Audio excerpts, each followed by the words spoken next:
Thursday, Delaware Valley and beyond. As we get things rolling here, midday shows. Amy Fadul with us all day long today. Hi, Amy. Got to turn my mic on. There you go. Always good to hear from you when we do hear from you.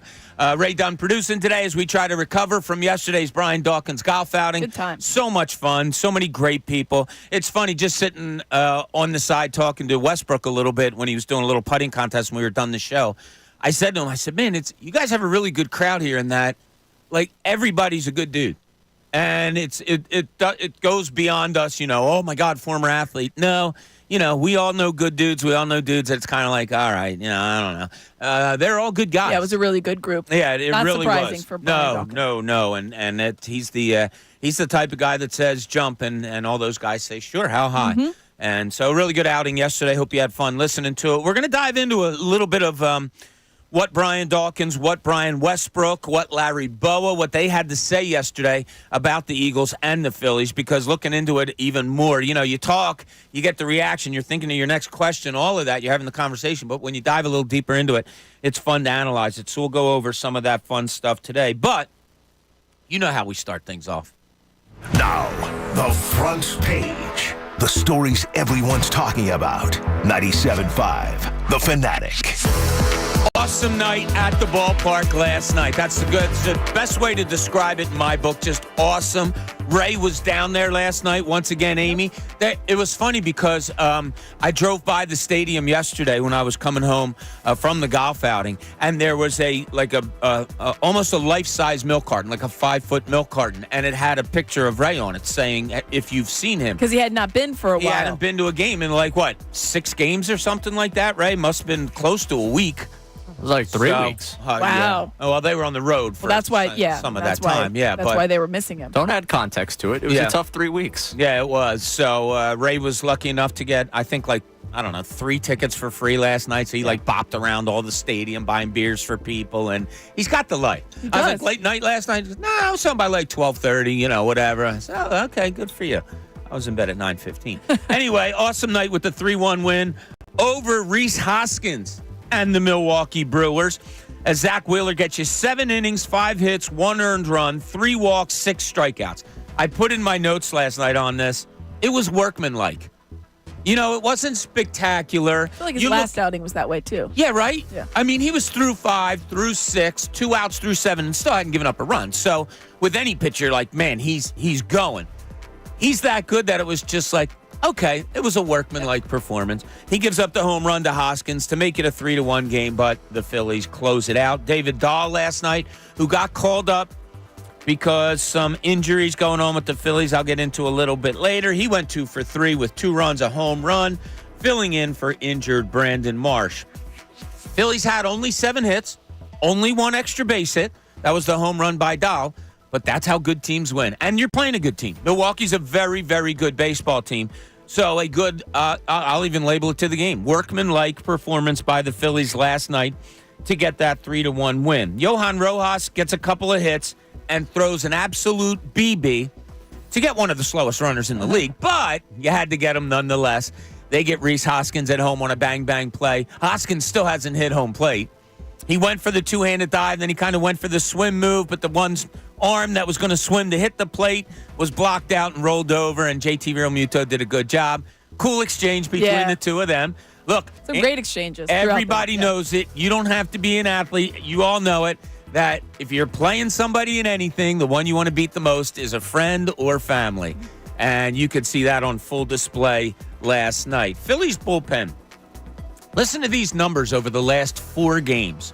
And John brought up a good point on the morning show this morning, how they probably had to go Wheeler an extra maybe inning or 2 batters than they wanted to, because you had used the bullpen for 12 innings over the 2 previous games.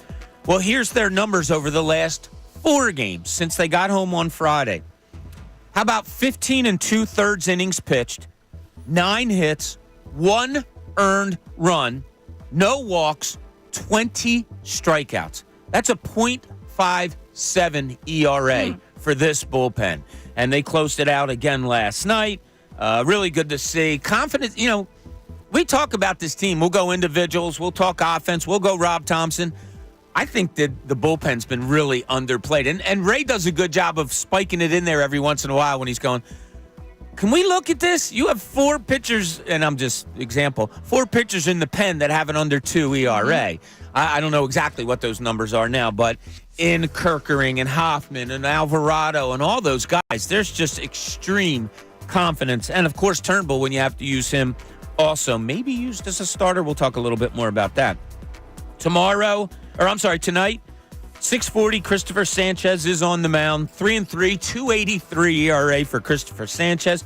He goes against Jared Koenig, who is 5-1. If you first glance and look at it, 5-1, 2.05 ERA, left-hander. He's only going to pitch an inning or 2. Yeah, he's an opener. No, he's an opener. He's never pitched more than 3 innings in a game yet this year. So they're going to start out with a lefty. God, the Phillies see a lot of lefties. I think they're going against another lefty tomorrow also. So a lot of stuff going on there. Tomorrow, as I said, 4 o'clock, Aaron Nola before heading to London. That's right. Get on the plane and head over to there. Larry Bowa had some thoughts on that yesterday. We'll get to that. It kind of brings a smile to Amy's face. But it is interesting, and I do think it's a pretty good talking point. As I said, Brandon Marsh, there's some injuries creeping in. Brandon Marsh went on the 10-day IL. Did they put Clemens on the IL also? I didn't know if I heard. They did. Okay. I thought I heard it, but I hadn't seen it. The back spasms? Yeah, so he's got the back spasms. Suarez, again last night, they showed his hand in the dugout, wrapped up, and it looked like he had some kind of, they speculated on TV that it might have been some of that electrical stimulation stuff that he had going on there. I've seen that an awful lot on players. So I don't know. I guess he goes bullpen today or tomorrow before they get on the plane. One of those. Obviously, they'll see how that is. I don't know. 42-19 makes me kind of say, it's okay. You can hold that horse up a little bit. Pull back on the reins a little. I don't know. It'll be interesting to see how they go there. Phillies are now 42-19, as I said, 7 up on the 33-24 Braves. So they have 4 games in hand on the Braves. The Braves will make a lot of that up this week, as the Phillies will be off Thursday and Friday, play Saturday and Sunday, and then off Monday and Tuesday. They play Tuesday. Oh, they play Tuesday. I'm sorry. Just off Monday. Really? Yeah. I don't like that. Okay. Can't you call somebody? I will. I thought they were off Monday and Tuesday. Okay. But anyway, the Mets will be able to make up some games there, as the Phillies will have some days off. Eagles, I call it Mandy Minis today. They're Mandy Minis. Yeah, mandatory mini camps starts today, goes through Thursday. They made a signing. They signed 6'6", 325-pound Max Sharping from Cincinnati. Now, he can play both guard spots. He was a second-round pick, I believe, second-round pick by Tennessee, and started some playoff games last year with Cincinnati due to injury. But he can play both guard spots, so Howie Roseman shoring up the guard positions because, I don't know, we just expect Steen is going to be your starting right guard, but is that a sure thing?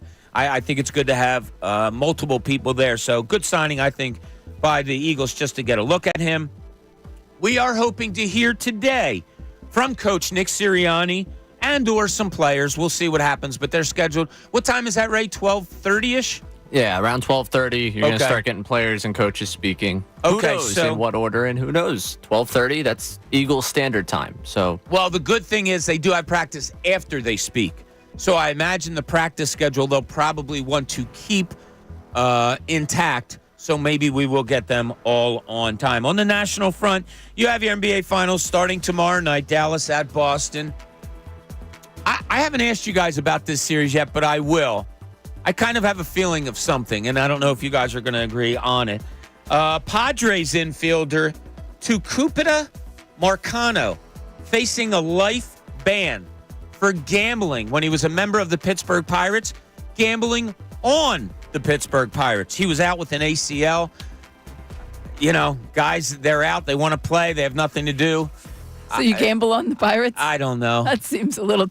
It does. It seems a little backwards, but that's what he decided to do. So he'll await his sentence as it appears there's probably going to be a lifetime ban. I mean, didn't you learn anything from Pete Rose? Yeah, those guys. I wonder if there's some guys in Major League Baseball. In all honesty, Amy, you got to think of it, like 23, 24 years old. Maybe they come from, the Dominican Republic. They come over here. It's a whirlwind. They get into baseball. Do they know who Pete Rose is? I mean, maybe not. I would think, isn't that weird? You're gambling, that might have come up. Yeah, maybe. Or maybe not. Yeah, maybe not. Exactly. Maybe you have no idea. Right. You think there's any possibility a guy comes over 23, 24 years? No. Comes over like 19 or whatever, and then gets to the major, say at 21, whatever. There's no idea why the all-time hits leader is not in the Hall of Fame. I mean, there's a chance. Yeah. While we're on this conversation, by the way, we're getting some more from Major League Baseball and gambling. Jose Rodriguez, who is on the Phillies 40-man roster, I believe down in Reading, has been suspended for a year. Related. This is according to Matt Gelb, declared ineligible for a year by Major League Baseball for violating its sports betting violations. So looks like Major League Baseball is doing a nice clean sweep right now of anyone that's been gambling or violating their betting rules. And when I was reading about the Marcano stuff, it said that it was a sports book that raised their hand and got in touch with the league. Yeah, the sports book doesn't want to have any part of that. No, not at all. They're trying to be as above board as possible. Exactly. Yeah. And they have relationships. That's the thing. And I know there's a lot of people out there that talk about how sports books and gambling sites are sponsoring teams and leagues, and there's partnerships there. But the players know. And Isaiah Rodgers, hey, listen, use me as an example. You cannot do this stuff. You can't even think about doing it. We all know that. We know what we sign when we sign on the dotted line. And even if there's the relationship there, you can't do any of that stuff. No. So all that going on in the national news, I think that's going to just there's two ways it's going to go. I think if baseball keeps diving and diving and diving, they're going to find more and more and more. Or the players are going to realize, how they're not realizing it is a head scratcher, but maybe it will all get shut down because of the lengths that Major League Baseball is going to penalize these guys. It reminds me of years back talking to one of the local college basketball coaches and him saying to me, I try not to do anything wrong. Here's how it all stemmed, okay? I was running a basketball camp on my own for 7th, 8th grade boys and 7th, 8th grade girls. I asked one of the local coaches if he could come over and talk. And he's like, yeah, sure, no problem. What days? We set it all up. I get a call a day later, and he's like, how old are these kids? And I said, 7th, 8th grade. Stuff. He goes, I can't. Yeah. I can't do it. They have to be under 6th grade or whatever. And then we just got into the conversation. I said, no big deal. And he said, yeah, you'd be amazed. They can't even do a March Madness pool. No, and they actually would hire people that if you told them you were doing something, they had to look at it, make sure, and all of those things. But last night was a spectacular night down at the ball yard. I was teasing the morning guys when I came on today. Was I teasing them? Or did I have a little bit of seriousness in me? I think you had a little seriousness. So I wake up this morning, I listen to them as they get started, and both John and Andrew are talking about how can you cheer Reese Hoskins hitting a home run? I just kind of shake my head. Look, I think Phillies fans shined last night, and the way it was handled, and all of it. Reese Hoskins comes up to bat, and JT Realmuto gets out from behind the plate. This is your time. The umpire, does the old act like I'm dusting off the plate. They give him his time. Phillies fans were awesome. He gets up in the 7th inning in a 3-0 game and hits a home run. Now, John says people were standing up and jumping up and down and screaming and clapping and all. Okay. It was an instance. It was a moment. I'll tell you, I was sitting there watching it with my wife and my daughter, who, Reese Hoskins fans, they know the deal, and they were like, oh, wow, look at that. That's fun. It induced reaction. It did. And the reaction for many, instead of being like, oh, damn it, was, okay, 3-0 game, he hits a home run.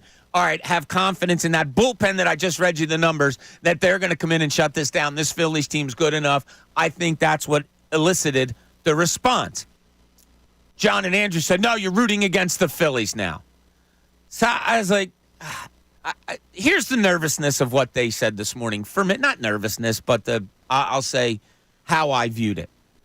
If you're national media, ESPN, whatever, and you look and you see the way Phillies fans treated Reese Hoskins last night and all. That's all they talked about. Their thumbs up. And he hits a home run, and you get reaction of fans, give them clapping for him and saying, oh, that's cool. There it is. They're going, the national media saying, and the Phillies fans are applauding the guy that cut the game to 3-1 and ultimately what came out a win. Then the national people go, but you can't have nice things in Philadelphia because listen to what these two sports talk radio hosts had to say about it the next day. Now, look, I understand, they were talking about, it's a big game against Milwaukee and all that. Sure, every game's a big game. If you're going to say this is a big game, game one's a big game, every game's a big game. It was an instance to me. And I think Phillies fans shined last night. It was just an instance. That's all. If Hoskins came up with the bases loaded in the ninth inning, there ain't nobody in that stadium rooting for him to do something well against their team losing. He hit a solo shot in a game. Right, 3-0 is not a game in hand, but a game with a 42-19 team, you're pretty confident they're going to win that game. Yeah, it was fun, and I get the idea of not cheering after a home run, but they were leading the game. You felt good. Everybody's feeling good about this team, and why wouldn't you? You just had the numbers. But I think there was a moment. There was a lot of little moments in that game. There was the hug with Bryce Harper at first base. There was when he actually Reese Hoskins stole second, and he puts his hat up and he just looks at JT like, really? And then, of course, when Rojas got him, they all had a nice moment. I thought that was really nice. Now, if it happens again tonight, I don't think people are going to be cheering if he hits a home run and it's a 1-1 game and that either ties it or puts it ahead. I think the situation called for it. It's a final kind of tip of the cap type of thing. You saw so many Reese Hoskins home runs. You got to see one more. You could cheer that one. And then now, all right. Yeah. Now it elicits good memories. Yeah, Like, now wow, we're all the good. last time I saw him play, he hit one and threw a bat or something. So much fun. So he'll get applause tonight when he comes to bat because you are going to have a lot more new people in there, and probably tomorrow too if he plays on the day game tomorrow coming back from injury. But yeah, I thought it was handled well, and look, it's like a side little thing, and John does bring up a good point all the time. The Jason Kelsey speech of "No one likes us, we don't care," and John, that's bull in his words. That's bull pucky or whatever he says. I agree with him on that. Like, we care what people think about. Exactly. Everybody does. You can say you don't, but ultimately you do. I wish last night went as it did, and if I could talk to national people about it, I would say, hey, do you remember the Eagles parade where there was over 1 million people? Nothing happened there. Perfectly well-behaved day. Hey, do you remember when they had the NFL draft here in Philadelphia? Great event. Perfect day. Hey, remember they had a huge soccer game where they had 3 games in one day in the span of like 8 hours down at that area? Nothing happened. Like, Philadelphia has become, and it's not soft. We're still, the hard fans that everybody thinks we are. It's just well-behaved. It's good. The reputation is no longer, those are a bunch of ill-mannered hooligans, though that's still the reputation nationally. Yeah. People still think. I have people who call me all the time, oh, my gosh, you're going to take your son to a game, an Eagles game? Is that right? I'm like, yeah. Yeah. I'm going to take him to he's only 9. Well, at the time, he was 7. And they're like, oh, aren't you a little concerned about what he's going to hear? No. I mean, it's a sporting event. He'll hear it wherever. But, right. But I think they just thought they have this big, bad image of what it's like to go to certain sporting events. Oh, my gosh, the fans are so aggressive. First of all, no, they're really not. And at the link, they're not. Especially not. It's not the vet from the 80s and 90s. There's fun to be had. And, if you're taking a kid to an Eagles game or something, probably you're showing up at, I don't know, I don't think you're going to be tailgating for 4 hours with your kid. You're going to take your, your children into the game. Yeah, exactly. If I go with friends or had gone with friends in years past and we're getting there at 8:30, 9 o'clock for a 1 o'clock game, I thought twice about it, to be honest, because, I didn't need my daughter or my little sons to see people doing some of the things that, we take for granted. And I'm not talking violent or anything like that. The smells maybe. Not being able to make it to a bathroom maybe. Just going right different there things next to your like car. that. But I thought Phillies fans absolutely shined last night. And I think it's an addition to how we have all been acting over years and years of big-time moments that Philadelphia has either hosted or supported or whatever. I just think, we see Philly fans, Eagle fans especially, travel to games. I mean, we went to, I'm pointing to Ray, but he wasn't one of them. We went down to Tampa Bay last year for a game. When we walked into the stadium, and we were about an hour and a half before the game we walked in, it was 70% Eagles fans going into the stadium at that point. Now, I'm not saying it was 70-30 for the game, but at that time, there was nothing. There wasn't even a thought of anything going wrong. So, proud of Philly fans. If you were at the game last night, I commend you all. I don't say anything against you. If you stood up and clapped for Reese Hoskins hitting a home run, one of your beloved sons that decided to leave the nest or was maybe pushed out a little bit, But we all have to do that at some Right. point, and we all got to push some people out. All right, we had a really fun time yesterday, as we talked about earlier, at the Brian Dawkins golf outing over at Penn Oaks, and we're so happy that they were able to host us. Just a tremendous job. The people there, we commend you all. They were so nice to us when it came to, breakfast. And then we stayed out. We stayed there. You guys stayed longer than I did. And we had a little putting contest among all of us. Amy ran to her car, got her putter, and a couple of golf balls. And there was, like 8 of us at the station that were just putting around for a little while and talking to people and greeting with people. That was a lot of fun. So I want to dive into, we had some great guests yesterday, and one of them was Brian Westbrook. He had some stuff to say about Jalen Hurts yesterday. Like, I don't know, if he had 50-pound weights in each hand, Brian Westbrook, which he could probably handle as good as he looks, he put one on the left shoulder pad of Jalen Hurts and one on the right shoulder pad and said, here you go, buddy. This is what you have this season. We'll get into that and a whole lot more. Amy Fadul with us today. This is Middays. Bob Cooney, 97.5 The Fanatic.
Everybody's having a great Tuesday. Amy, I describe Tuesdays as like if you could buy a 7-pack of beer as opposed to a 6-pack. Okay. Okay. You got 7 beers. It's the one that's skunked. Yes. Tuesday is the skunk day, right? That's a tough day. There's just no like rhyme or reason or meaning to it. Now, I used to tell the story on the morning show often. I don't know if I shared with you. I don't let my feet hit the floor until I get a good thought in my head. Yes. And that's what I do. So today's was, after work today, I'll go pick up my son from his program, take him home, and then I'm shooting straight back over to the city and meeting with a bunch of my daily news cohorts. You told me this. Yeah, so that was my fun thought of the day. You have a lot of great stuff going on with the kids playing sports, with the 9,000 jobs that you have, that you get to work with your husband. All of those things. So it wouldn't be hard for you to come up with a good thought. Yeah, I usually come up with we had a tough game last night for Shawnee's baseball. They lost in the playoffs. Oh no, 10-7. they lost to the Spiderwebs. It was you love these teams. They lost to the Blue Rocks. It's all Blue Rocks. It's all I'm minor sorry. league team names. What's the Congratulations. name of your team? We're the Ironbirds. Oh, okay. The Aberdeen Ironbirds. What was it's all the minor. score? 10-7. 10-7. Okay. Had a chance at the end to play a couple of runs and just unfortunately didn't work out. But it's a lot of fun. But baseball continues. There's more going on, and we're having like a team party. That was the first thing I thought of this morning was getting the team party organized for Sunday. Is it at your house? Oh yes. But we'll have a bounce house in the backyard. We bought one during the pandemic, and by we I mean me. Absolute impulse buy. Great purchase though. Really? Great purchase. Is not that like a something you giant can keep one. out there all the time? Or? No, you can roll it. It's not okay. giant. It's probably about the size of this room, if I had to guess. It's a good that's size. not giant. I mean, that's not one of those that you would see at like the traditional like giant bounce house where they're like 20 feet in the air. But it's a good size one. Pretty good size to be about the size of that room. Yeah, it could fit in here, but it's Fit like 50 kids in here. Are you kidding me? That is true. That is true. But that was my first thought was like, oh, we get to have the team party on Sunday, which is fun. Yeah, that is a good time. So how do you handle a team party? The adults get to have their fun also, right? The adults will have some beverages, and we'll have beverages for the kids. We'll have the cornhole set out back. I'm sure we'll have some baseball set up in the backyard as well because it's for a baseball team. Absolutely. I would get the wiffle ball going if I was you. Good call. No hard balls? No. Yeah, like don't do that stuff you were telling me last week where Sean and his friend are pitching to each other 8 feet away from each other. And then they're aiming towards the house with a real baseball. Yeah. Great idea. That was I fun win things Mom we of the did Year constantly. As little kids, yeah.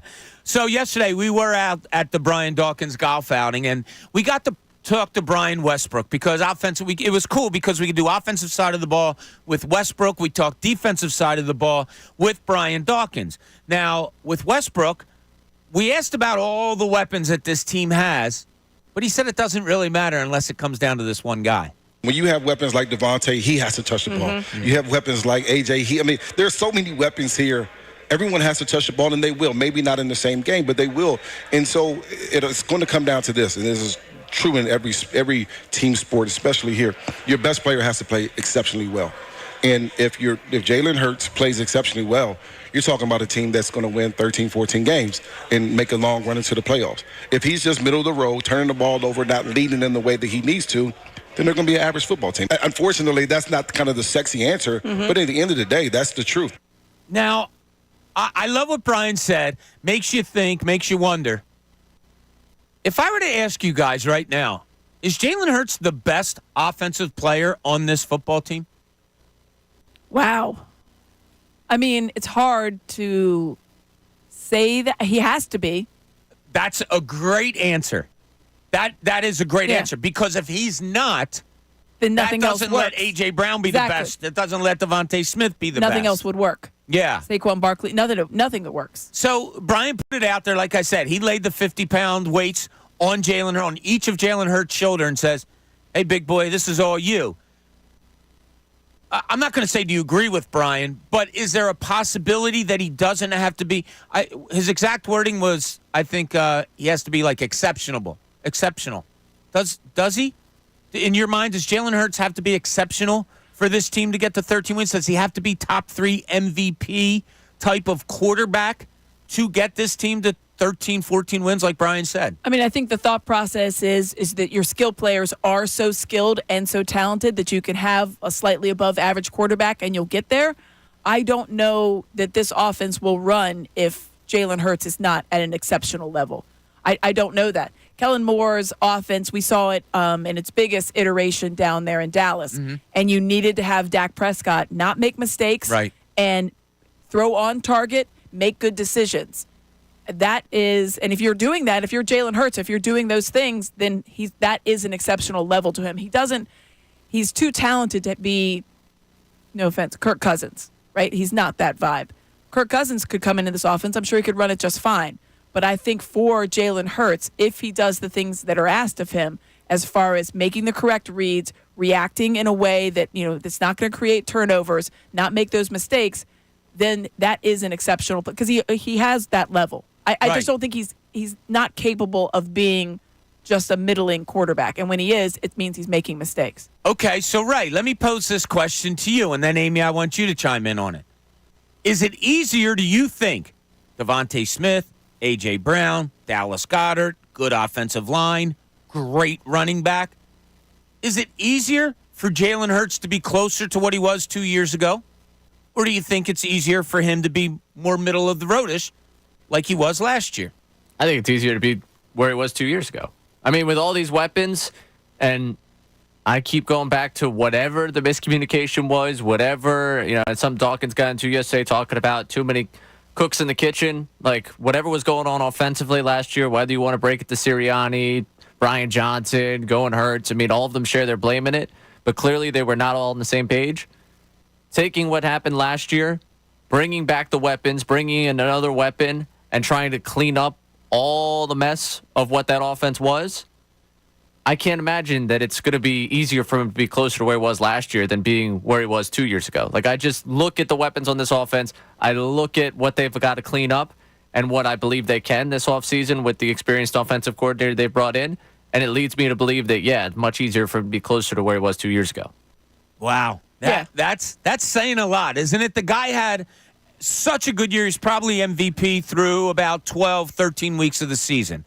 And the expectation, I don't want to say it'd be easy to repeat that, but the expectation because of his surroundings is to be that again. Absolutely. Okay. All right. So is it not for you? I guess it's as I said before, we've seen it, and that's why I think it's not like this is a guy that you're hoping can get there. You've already seen him do that. Yes, but we can't forget we've seen him be last year also. Oh, yeah. And it was with the same players, except for Saquon Barkley, which is a big exception. I have said it before, and I don't like to be here, but I need to see this year out of Jalen Hurts for me to decide exactly what he is. Last year scared me a little bit. Mm-hmm. There was indecisions. There was 20 turnovers by Jalen Hurts last year.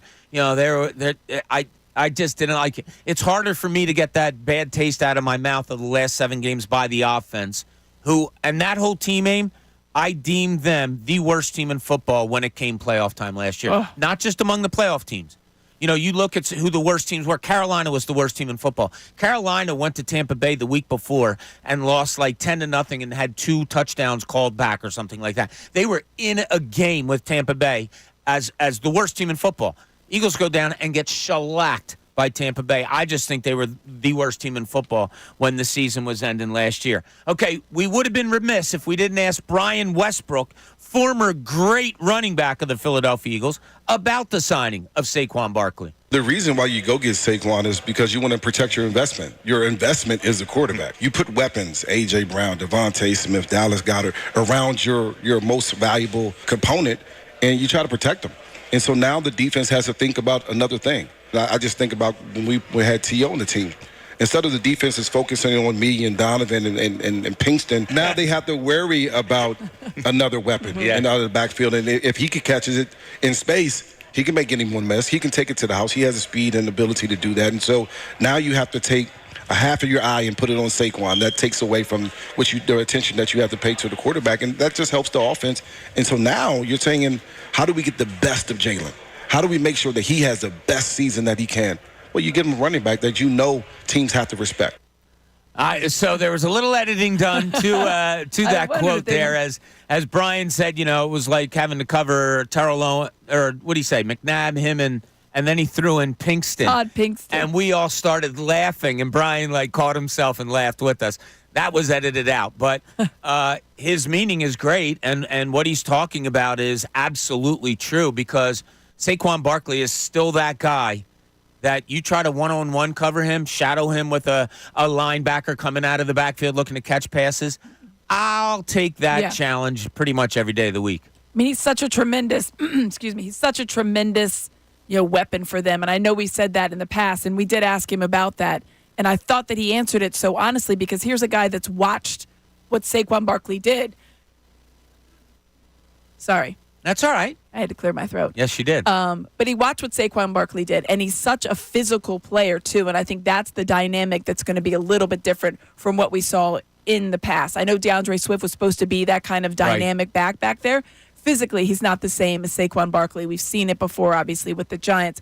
So I think that his point is so valid because there are so many options, but I think that also leans into what he said before. Because there are so many options, that means Jalen Hurts has to be at his best to make sure it all works together. Can you imagine Saquon Barkley, the excitement he must have? And he talked about it at OTA. He's getting in a 7-on-7 drill, and he's looking at Devontae Smith and A.J. Brown and Dallas Goedert and Jalen Hurts and himself. Can you imagine coming over from that Giants offense, from Daniel Jones, to come over here and it's like, wow, I'm looking at 11 defenders out there, and all of their eyes are not on me. Yeah. Because not that's the only basically option. what it was for him in New York. He was the only option. He was the only dynamic player for them. Yeah. At any position. I can't wait to see how he performs in this offense, how Kellen Moore decides to do it. All right, the last thing when we talked to to Westbrook about, he brought up something that he brought up with us the first day of our first show here on Middays, and it was about the need to do this. I think this team needs to start early. And I'm talking about in the season, winning early, get some continuity back, get that feel back for the team. I think Nick Sirianni lost it a little bit last year. But if they can get that back early, get it right back and now find a way to win. Sirianni lost it a little bit last year. Look, I'm not going to dive on that and say, oh, look what Brian Westbrook said about Nick Sirianni. I'm not. And I think Sirianni might say, yeah, you know what? I did. I lost it in my play calling. I lost it in helping play call. I lost it in my relationships. Yeah, I'll admit that. I don't think that's huge of what he said. No, I mean, I don't think anybody that saw the way that they ended that season and thought, and we've heard players kind of allude to it, current players and then former players as well, they've been a little bit more forthright. I don't think there's anybody that looked at that end of the season and thought, yep, Nick Sirianni has a firm grasp on how that locker room is running right now. No, I mean, the wheels were completely off with several games ago. You were talking about that Tampa Bay game. There was zero confidence from anybody around that they were going to go into Tampa Bay and win that game. Tampa Bay was, on paper, the worst team than, statistically when the Eagles were. Yeah. No one thought the Eagles were going to. I know I remember thinking, this is not going to end well. No. It's not going to go well. No. So I don't think what he said is real. No. I'm glad he said it, but I don't think anybody was like, oh my gosh. Yeah, it's not hot take, it's honesty. No, yeah. It's realistic. That's all it is. He lost that room for a bit. Yeah. And I think to your point, I think Nick Sirianni would absolutely agree. Like, he obviously did not have a handle on it because if he did, they wouldn't have been on that giant skid. Yeah, he didn't fix things last year when they needed to be fixed, so therefore he lost it. Hey, 10 o'clock hour, it's brought to you by Window Nation. Take advantage of Window Nation's 50% off sale on all style windows. Plus, make no down payment with no payments and no interest for 12 full months. Call 866-90-NATION or visit windownation.com. Okay, our first question is going to be out there on the board for you. Brian Westbrook said that this team will flourish as long as Jalen Hurts is exceptional. Think about the way that's worded. Do you think he has to be exceptional for them to get to the 13-14 win? Can he be just good? Or does he have to be in that upper tier of players all throughout the league? Where does Jalen Hurts have to be for this star-laden offense that the Eagles will be putting out there this year? 610-632-0975. Love for you to call. You can text us also at that same number. We'll listen to it all. We'll talk to you. We'll read your texts. We already have some coming in on the Philadelphia Eagles. We'll get to that, all that and more. Middays, Bob Cooney, 97.5 The Fanatic.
Welcome back on the Tuesday morning. It's beautiful outside today. Wasn't sure what type of day it was supposed to be.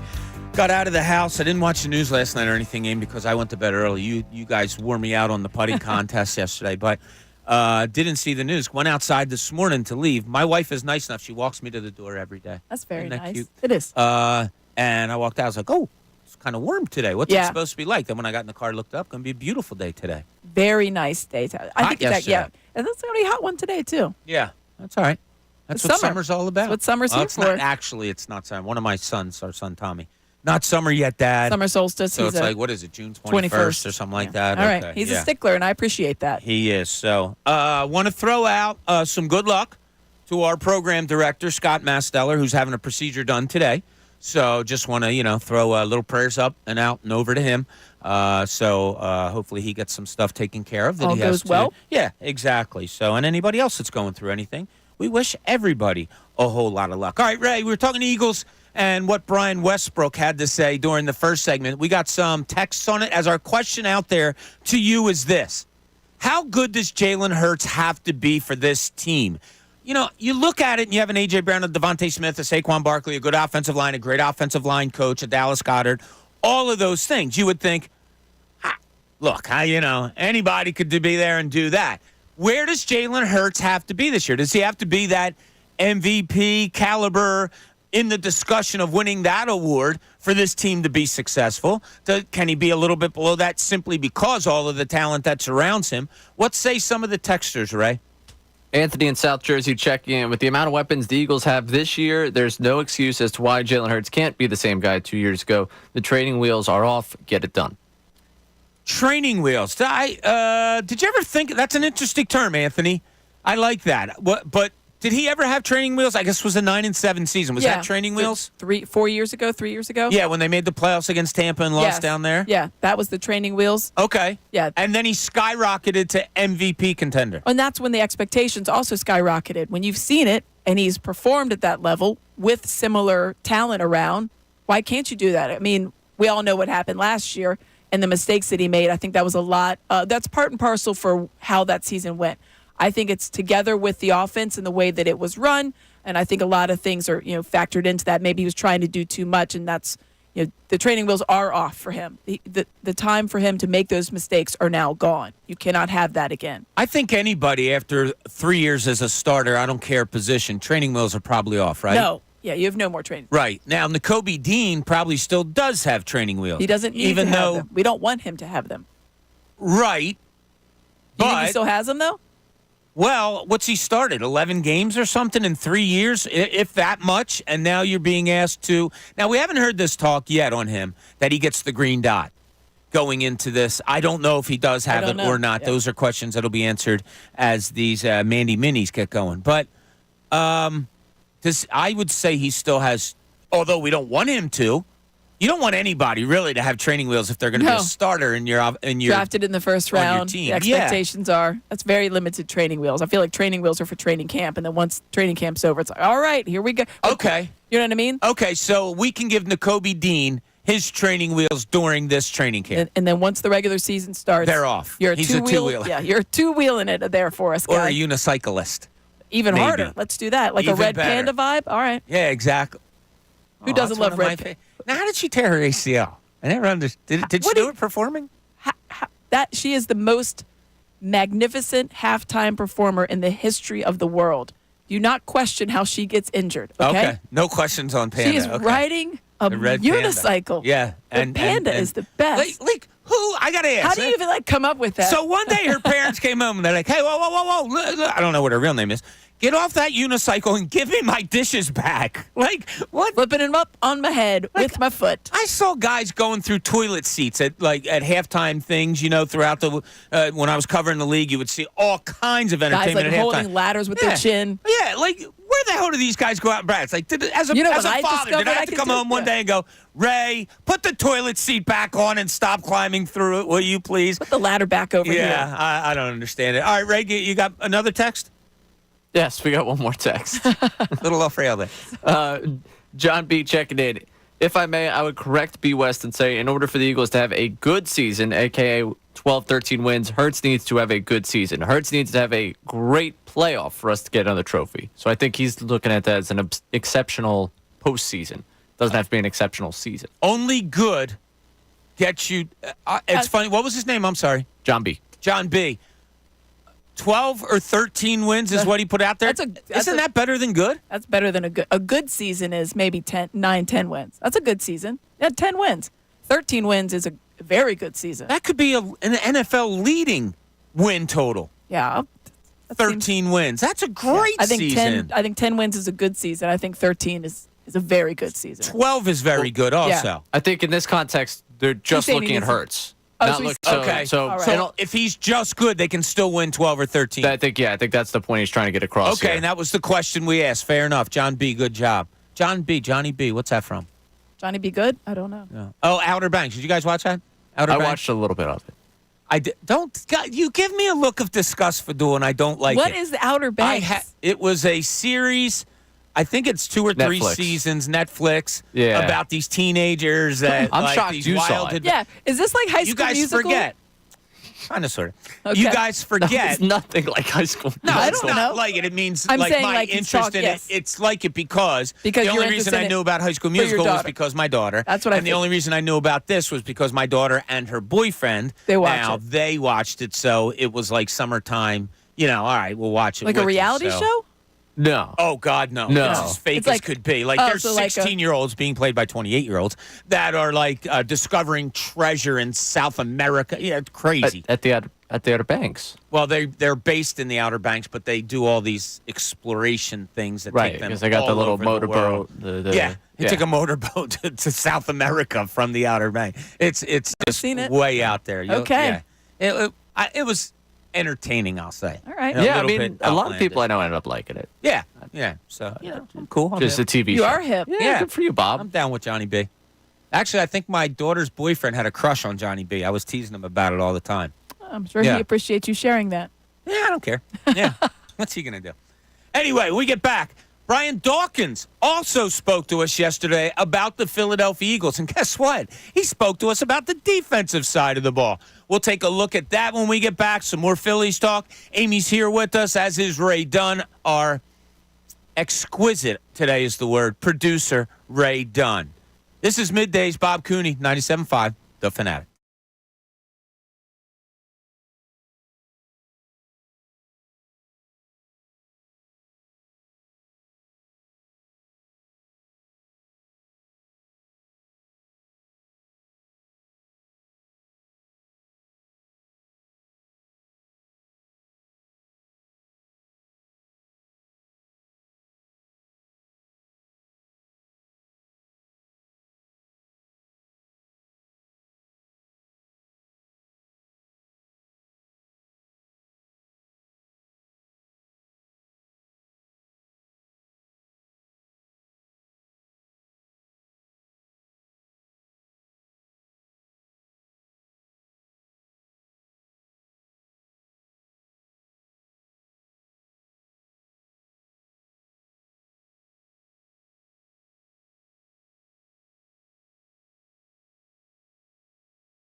11 o'clock here on Middays. Thanks so much for being with us. Hope you're having a great day.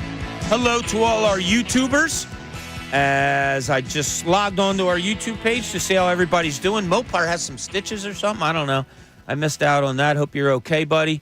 But thank you so much for listening, for engaging with us. You know how much we appreciate you. Okay, it just came out that Padres infielder Tucupita Marcano has, in fact, been banned for life from Major League Baseball for when he was with the Pittsburgh Steelers last year, betting on his own team. I don't know if it was for or against. Yeah, like Pete Rose always betting them to win. Yeah, so I don't know if it was for or against the Pirates, but I think I looked up. I think he's 24.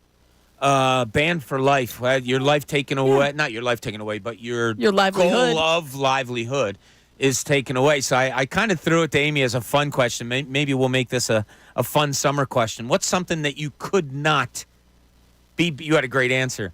Be banned from for life. Now, we're not going deep into, but your answer was phenomenal. The shore. I would never do anything to jeopardize the ability to be able to go down the shore.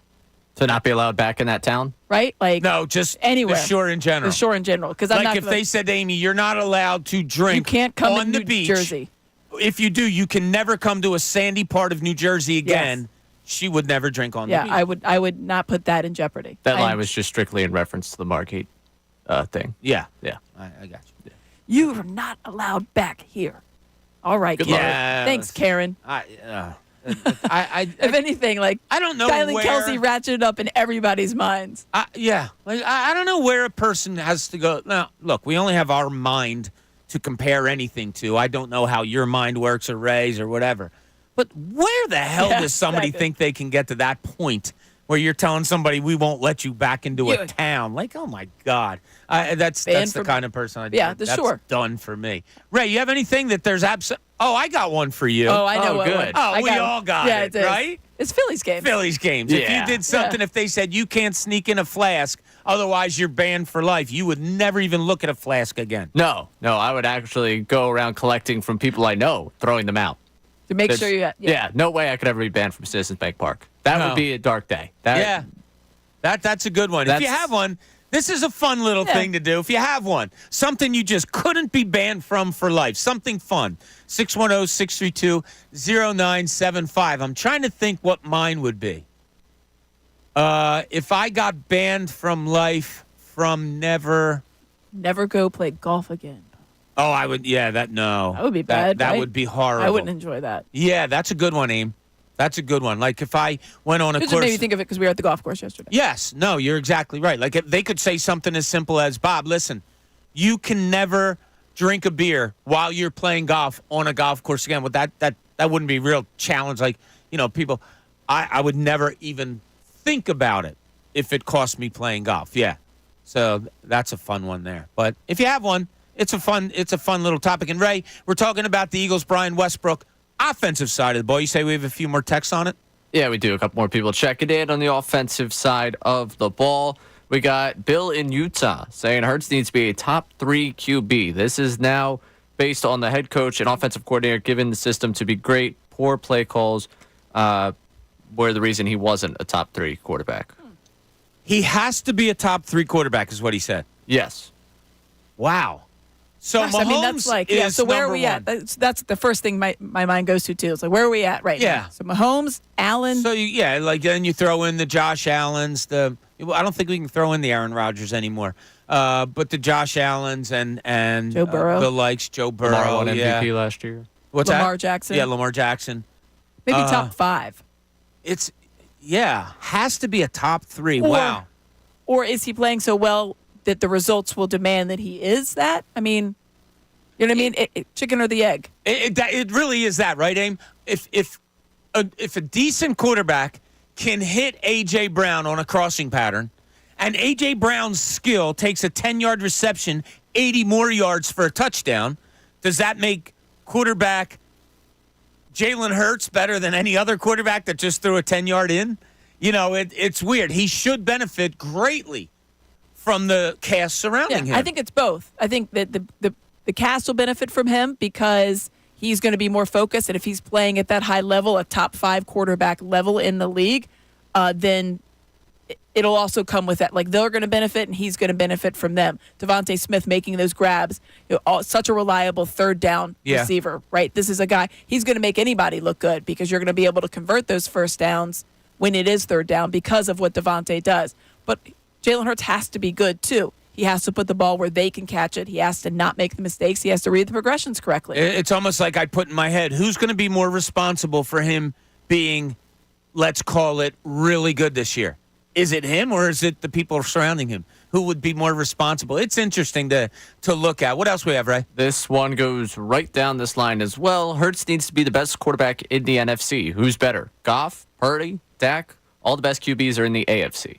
Oh, that's a good point. Yeah, that's not a bad point. Goff is a guy he's been really good. Also has absolutely benefited from the talent surrounding him. No question. Dak's a good quarterback. Look, you can hate the Cowboys and all that stuff. You got to be honest. He's a good quarterback. And with CeeDee Lamb and some of the other receivers that he's had through the years, he's had the weapons. Mm-hmm. That's a pretty good one. Hurts has to be just the best in the NFC. Brock Purdy's got weapons, obviously, but now they're in a little bit of turmoil of their wide receiver group and all of that. It's an interesting question. I love how Westbrook put it on the shoulders yesterday of Jalen Hurts, and now you run with it. And you say, all right, what exactly is there on him? Before we get to Brian Dawkins and what he had to say yesterday, let me go to Mike in Springfield. Mike, you're on 97.5 The Fanatic. What's going on, Mike? Hey, guys, 2 points. I got the thing I can't live without, and I also have a Phillies point. Which one would you like first? All right, give us the Phillies point first, and then we'll get what you can't live without. Okay, Phillies point. I think the only real weakness they have right now is Taijuan Walker in the rotation. I think if any other MLB team would accept him, they should try to move him. I think Spencer Turnbull is clearly the better starting pitcher over Taijuan Walker. All right, a couple of things. Taijuan Walker's contract is probably immovable. It's just too big. He's way overpaid. He's paid like he's a number 1 or 2, and he's really a number 7 on a good team. Right. We talked to Larry Bowa yesterday, and we'll get into that a little bit later, Mike. Bowa said, look, he's the 5th starter. You can give him time. The team's 42-19. Everybody should be a little bit more patient. That's the way Larry Bowa was looking at it. So I kind of listened to Bowa a little bit on that patience needs to be the virtue here. All right, what is the place that you can't, or the thing you can't do without? Wawa. To be banned by all Wawas would be tragic. Mike, it would be tragic. That is tremendous. Very I'm going to put answer. Wawa. Thanks for the call, Mike. Really appreciate it. That's a terrific answer. That's such a good one. Yeah. Can you imagine not being you would drive by it and you're not allowed to go into Wawa? There's a sign on the front door that says, Mike, your face. No entree. No. At any Wawa. Yeah. Oh, that's pretty good. That's like life altering. Oh, Mike got a good one in there. I like that a lot. All right, let's get to what Brian Dawkins had to say yesterday, because we talked to him at his golf outing. Obviously, we hit him up about the defense, and something he said yesterday, he was talking about there might have been a reason that things were a little off kilter last year. In my opinion, you just had too many cooks in the doggone kitchen on both offense and defense. You can't have 3 and 4 voices talking about what we're going to do, different defensive styles. It needs to be one recipe served up by the cook and everybody else then teaching that recipe to everybody else under the ranks. That's what it's supposed to be. So it looks like they've gotten back to that formula, that you have an offensive coordinator, a defensive coordinator. Both of them have done, significant things in the past. I know one is younger than the other one, but you're talking about defense. If you look at Vic Fangio, if his last couple of stops are any indication of what to expect, this should be a vastly improved defense.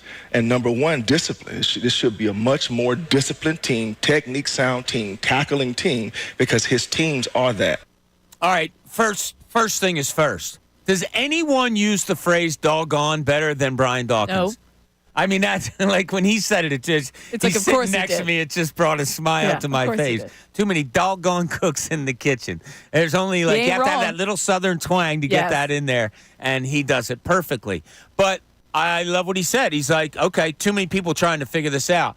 I didn't want to dive deep into well, what do you think? Is Nick Sirianni the guy that should be able to get those cooks all together, have the chef, have the sous chef, and he's like the manager of the place where he gets to oversee everything?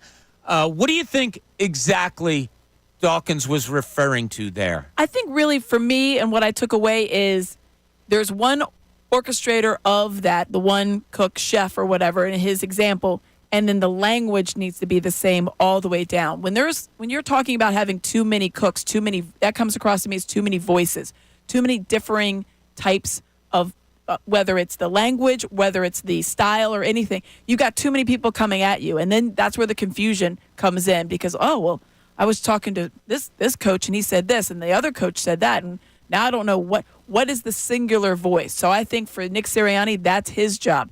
You're the singular voice. Vic Fangio is the architect. He's the chef in this one. You, as the general manager or whatever, he's CEO of this team, right?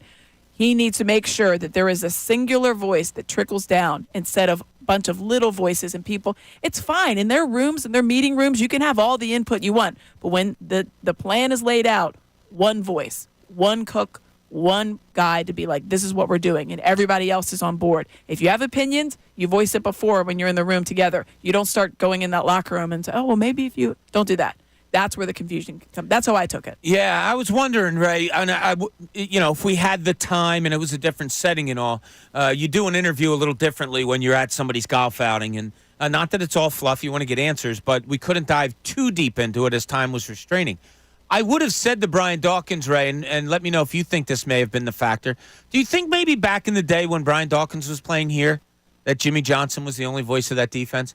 That I didn't need a safety coach, a corners coach, a linebackers coach, a defensive line coach. Like, it was him gathering 11 guys and saying, all right, on this play, this is where you're filling gaps. This is where you're covering man. This is where you're, double covering or playing shell defense in the defensive backfield. What do you think he kind of meant by that? I don't think he necessarily meant that it was the singular voice that was in that room, but he was the voice that began everything, and the message was carried out throughout the rest of the coaching staff. That's the way I took it yesterday. I took it more of the flow from top to bottom was one voice at the top and then echoed by the similar coaches all the way down. I don't think it was, I don't need my safety coach. It's my safety coach is right now very much lock in step with my defensive coordinator. And I think when he looks back at last year, you look at, okay, Patricia's just kind of lurking back there in the corner, like, what's he got to do with this defense? Desai, is he, and it didn't seem like he had really the ability to command the room the way they wanted to. So when he couldn't command the room, are you turning to a different coach and trying to get the answer you're looking for? Is the coach giving you the same answer that Desai would have given you? And then when Patricia comes in, okay, this has already been a mess. Now we're answering to someone else who's trying to run a defense that they wouldn't run in the first place. Mm-hmm. So I think for Dawkins, I think he looks at that type of mess from last year, and it's not so much that he wouldn't take what his coach had to say, like the immediate position coach above from him. It's that there was a flow chart down. If we're looking at this like a corporation looks at leadership, you got the CEO, you got the people who report to the CEO, you got the people who report to them. Like, I think you start to see a real delineation of power. And obviously it's not that simple in the NFL because of, contracts, star players, all those different things that make it more nuanced than just, I'm the defensive coordinator. It's what I say that goes. But it's something that resembles more like that than just what seemed like a mess on that side of the ball last year. It was funny when we were able to get, on breaks and after we were done the show yesterday and talking to people and talking specifically to former players that were gathered there yesterday. I did keep asking the question about Mandy Minis, about how they're having the mandatory mini camp today, tomorrow, and Thursday. I was waiting for at least some of the players to roll their eyes and go, yeah, it's June.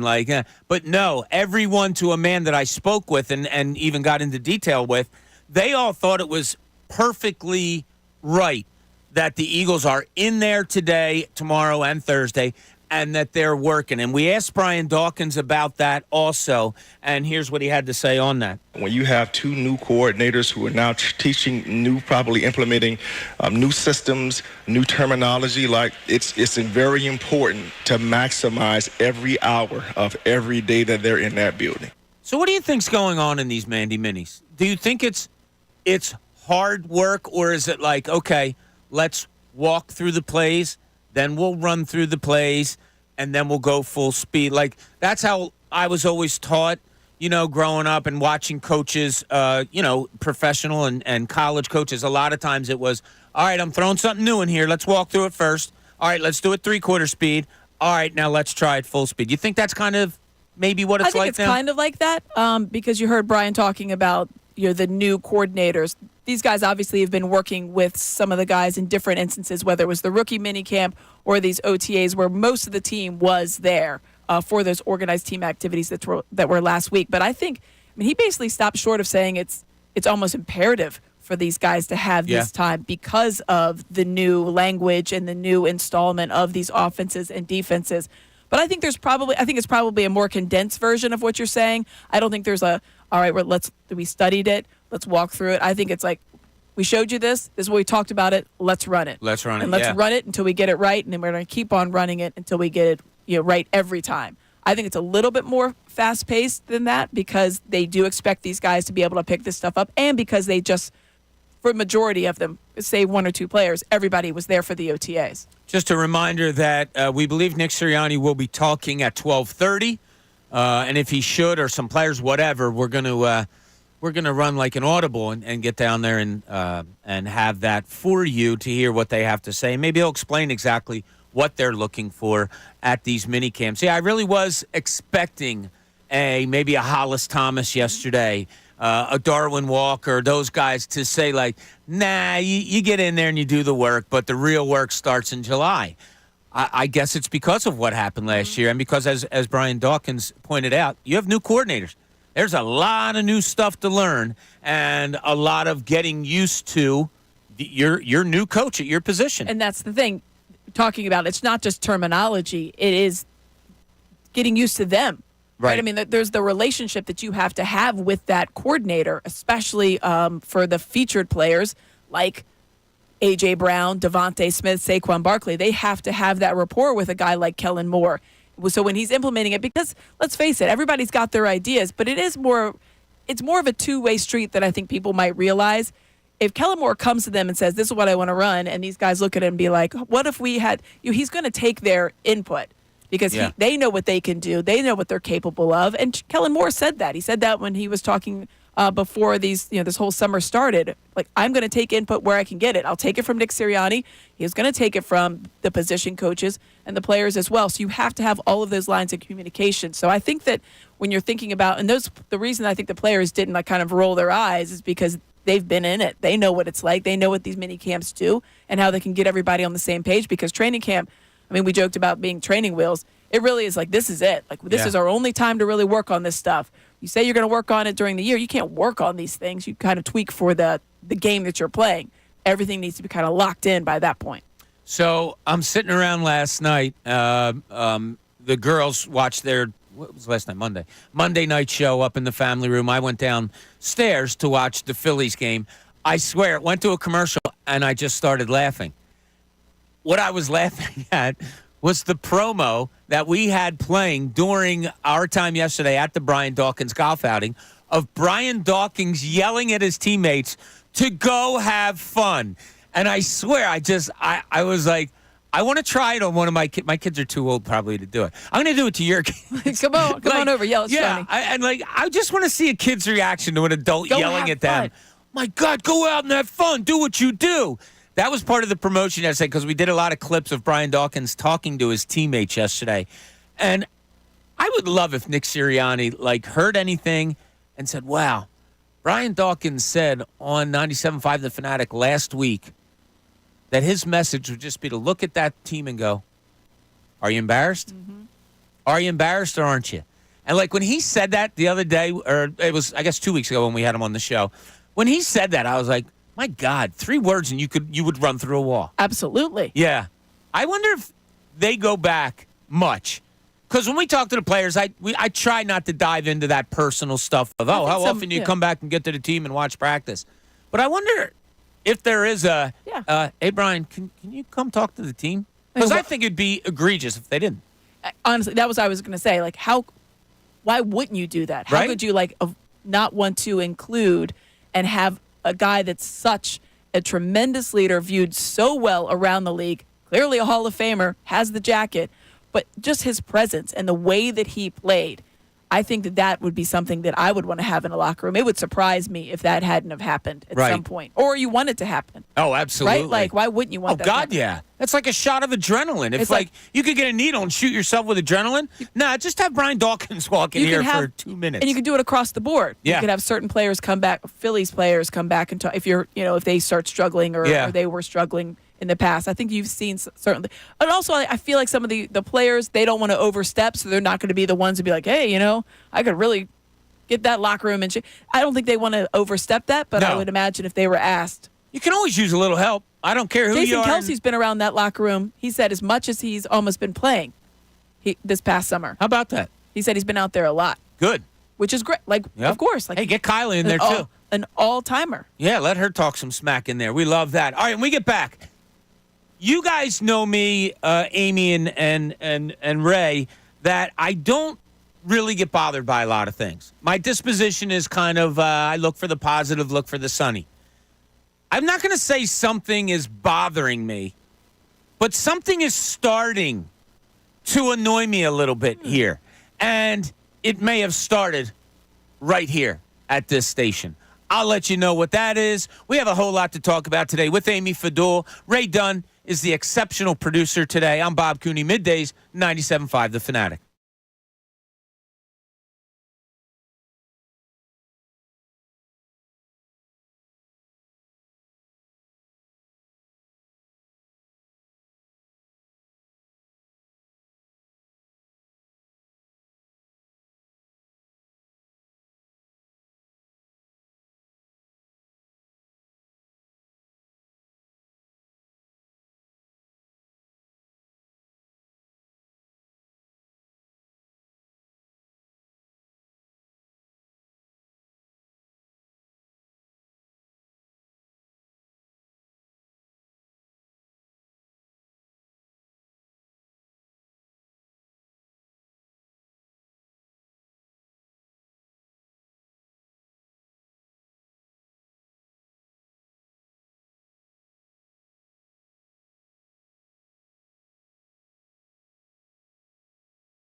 11:30 exactly here at the Fanatic. Thank you for joining us. So glad to have you with us. Again, hello to all our YouTubers. And I actually love these guys so much that I'm reading it, and I said to Amy, I'm like, ooh, this is a great point. Here comes a topic. So we'll get to that in a little bit from someone on our YouTube page that it's a great statement by this person, and I want to get into it a little bit more. Okay, I teased it before we got to the break about something that's, I'm not bothered by it. I'm not mad about it. It's starting to annoy me a little bit. Okay? And look, it has nothing to do with a disagreement with the morning show or anything like that. It's a general thing that I've felt for years, but now it seems to get ramped up, and it just annoys me. Does there need to be rules for fandom? Does there need to be, and I'm being honest here, I understand you're a full-fledged fan and you're a 4-for-4 Philly person and you have a friend that loves the Flyers, loves the Sixers, loves the Phillies, but is a Atlanta Falcons fan. And you're like, oh, my God, what the hell? Like, last night, perfect example with the Reese Hoskins things. And the, I don't want to say argument, but the discussion we had back and forth a little bit in the crossover where I said, it's okay. It's okay that fans stood and cheered that Reese Hoskins hit a home run. So a lot of people didn't. A lot of people were just like, with a little bit of laughter. Like, oh, geez, look at that. I think wanting to win the game if you're a Phillies fan was first and foremost. So I took exception with the morning show saying they're cheering for the Phillies not to win. No, they're cheering for that moment. But anyway, it goes under the broader umbrella of what's annoying me a little bit. Does there have to be rule to fandom? No. Why would there be? I've talked about this before. I'm not here to gatekeep someone's fandom. I know people that are only Flyers fans. They don't like any other Philadelphia team. They're born and raised in South Jersey. That's fine. Who am I to say, like, what do you mean you don't like the Sixers? What do you mean you like the Dolphins instead of the Eagles? All right. And they might have and the fact is, I'm sure if you have that, if you're one of those fans, you have your responses ready, because here in Philadelphia, that's confusing to us. Like, why wouldn't you if you cheer for one team in Philadelphia, why wouldn't you cheer for the other ones? And so people have because of this or what. I don't care. You don't need to justify it to me. If that's your fandom, go for it. If it makes you happy, who am I to say you can't have that joy? And it's almost like I say this in one way, yes, it annoys me. And in another way, I kind of want to play psychiatrist. And I want to pull, say, I don't know, let's just pick a name out of a hat, John, aside and say, last night was exceptional. Last night was really cool. Do you think You're ruining the night for yourself by being upset that other fans stood up and cheered. Again. For a home run that ultimately had no real effect on the game whatsoever. You didn't know it at the time. I agree that the game was not put in hand and all of that. It was a moment, a sports moment that you got to enjoy. That's okay. I'm not going to tell anybody how to enjoy it, how not to enjoy it. I brought this example up the other day when it was talked about selling your season tickets to another fan, a fan that, can afford it. You're just out to make money during the playoffs. All right, I sold my tickets to Ted and Jane. And Ted and Jane went to the game, and it was maybe their first playoff game. And maybe they don't know much about the Phillies, but they were there screaming and hollering and clapping, and they were sitting next to me. And when Bryce Harper hit that 3-run double in the third inning, we were going to give each other a high five. But I stopped and I said, well, wait a minute. How many games have you been to this year? Do you know anything? What's your thoughts on the relief pitcher? Should Rob Thompson be handling this? No. You enjoy the fun of being a fanatic. That's what it's all about. That's where the fan comes from. I just, part of me is annoyed. The other part of me is sad. Like, why are you letting other people's fandom bother the fun that you're having? Who cares? Yeah, I think that's it. If your fandom, how is it affecting me? Is it like weighing on me? Are you the type because there's different types of fans that go to the game and people are annoyed by them. Like if you're like a screaming fan, all right, that's you. Like, can I be a little bit like, all right, that's not me? Who am I to say like, you can't yell? You want to yell because that's what you do when you're at the game? Go crazy. Yeah. And if you're a fan of another team because your grandmother's favorite team was the Utah Jazz and you absolutely adored her, therefore you became a Jazz fan because, whenever you got to spend time with Granny, You She loved watched. watching that, and it reminds you of her. Who the hell am I to tell you? Well, you're not a true Philadelphian then. Well, that's the thing. Then you're just getting. If you feel like you need to have a reason behind it, don't give me that reason. Like, so perfect example. So my grandma grew up in North Carolina, and in the South, she's a giant baseball fan. When unfortunately she passed a number of years ago, giant baseball fan, watched baseball all the time. She was a Braves fan. That's what everybody is in the South, right? So she moves to Virginia. The Richmond Braves were the AAA team. Everybody watched the Braves. Well, she couldn't. She lost her sight after a while, macular degeneration. She got older, whatever else. All she could do was listen. So she had to listen to the Nationals because that's what they broadcast on her little radio. She became a Nationals fan. And my cousins were like, I can't believe Grandma is going to. Why? Grandma, she used to love, talk about Bryce Harper and Anthony She's Rendon. a baseball fan. She was a baseball That's what fan. she could consume because that's what she could watch or Yeah. listen to in her case. And I was like, all right, Grandma, if you like the Nationals, we don't, but good for you. Yeah, it's just, and the reason I brought it up today is because I felt bad this morning and kind of look, I'm not picking on anybody. I'm not calling out the morning show, whatever. But my thought was, damn, I turned on the radio at 6 o'clock, and I thought last night was all in all spectacular. And people are upset with the way other people reacted to Bryce Harper hitting a home run. I just think I feel bad for you. You're missing out on what a great night it was if that's – and I'm not saying that was their sole look or not anybody else. I'm not just talking about John and Andrew at all. There was people out there I saw. Exactly. I am not. I love those guys to death, as you very well know. But I just was like, yeah, why? Why have we become that no, you can't do that as a fan? There's rules. Yeah. What movie is that? Oh, there's rules here. There's no rules here. No, there's no rules. I forget. Is it a fight? It's like when people say you can't like X college because you didn't go to X college. Sure you can. Yeah. You can like it for whatever reason. So we have. I like red, so I cheer for. All right, go for it. Yeah. We've had people here that would yell at people for not cheering for the college they went to, although they didn't cheer for the college they went to. Yeah. So it's like, well, I don't care who you're a fan of. You don't need reasoning for it. Go ahead and we be can a make fan. fun of you, but Yeah. I'm not going to tell you can't do it. Right. Who am I? Yeah, it's just something fun because I thought everybody should have come out of Citizens Bank Park last night, like Ray, with that, goofy smile on their Good, face. feeling Ray's good. was alcohol-induced a little bit, but for others, just No, a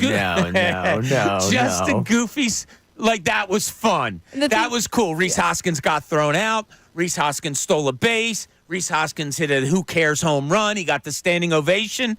The Phillies won the game. You come out with that with a smile. And I thought To be upset at other fandom because they treated the game in such a way, I almost feel bad for some people. It played out so well, too. I mean, you saw it all over social media with these national accounts, the MLB national account, and all the sports center. Everybody's showing it. Look how Philadelphia reacted to one of their favorite guys who they had. I thought it was great. I always am going to be for when we're shown in a light that's actually probably more emblematic of how we are here in Philadelphia than what everybody talks about. So to have someone try to put a damper on that, I'm like, don't do that. Enjoy the moment. I thought the fans looked great. Yeah, and look, I didn't want to have be an Andy Reid type, hey, just enjoy the win, guys. No, I'm not saying that, but I thought last night was really cool. I didn't mind that he hit the homer. Obviously, we want the Phillies to win. Maybe it's my confidence level for a 42-19 team that, okay, 3-1 going into the eighth inning, I'm not really worried about that. I wasn't. Maybe that's part of it. And I wasn't rooting for Reese Hoskins to come up in the ninth inning and have the bases loaded and hit a grand slam and beat the Phillies. No. It was a moment that was really It was a cool moment. Yeah, as part of a bigger moment of him all coming back. So you have any thoughts on this, Ray, being there last night? John was telling me the reaction that he saw from fans when he hit the home run, people jumping up and screaming and clapping. I didn't notice. I heard a reaction. I didn't notice that on the home run as much. What was it like there? I mean, there were the people that cheered, there were the people that booed, the people cheering. And then, I think it was a mixed reaction to some people were like, wow, it's cool for Reese. Other people yo, those of you that are focused on the whole Reese thing, we got to win games here. This is a team that's competing. So I thought it was a nice mix for the moment. I thought it was the perfect type of bittersweet type of moment where it's oh, yeah, that's the guy we liked. But, hey, all you that are focused on how much you like that guy, right now he's doing something against us. I thought the crowd reaction was actually perfect. The mix of boos and cheers was oh, that's exactly what it is in this moment. For me, I sat there and I turned to my buddy that was sitting right next to me, and I was like, I am doing absolutely nothing right now. And I want you to take note of me doing absolutely nothing right now because that's exactly how I feel in this moment. I'm not going to boo the guy. I think that's over the top. The cheering for him because he had a home run, I'm sorry, it's a 3-run. Like, if they're up 10-0 and I think this, they're going to wrap this thing up and walk with it, yeah, all right. Maybe I'd be a little bit more inclined to, hey, good for you. In that moment, I'm like, all right. It was kind of like the smile of like, of course, like your friend gets a bucket against you in a one-on-one game. It's like, all right. That's what it is. It's like, okay, I see what you're doing right now. I don't like it. I don't like it, but of course it's going to happen against us. Like there was a moment in my mind of like, yeah, of course he was going to do that tonight. That was just going to be the way this goes. Somebody in my family even asked, did they groove that pitch? Did they do that on purpose? And here was my reaction. Boom, ball hits bat, and right off the bat it's a home run. I just went like, oh, geez. Of course. That was it. Yeah. Like, I'm not mad. I'm not standing up. I knew right away, oh, there's a moment. There's a moment. Bill in Utah has some thoughts on Fandom. Bill, how you doing, buddy? You're on 97.5 The Fanatic. Good. Listen, my opinion is if it's a guy that contributed a lot to Philly and he's going in history books for Philly, yeah, man, you should give him some love.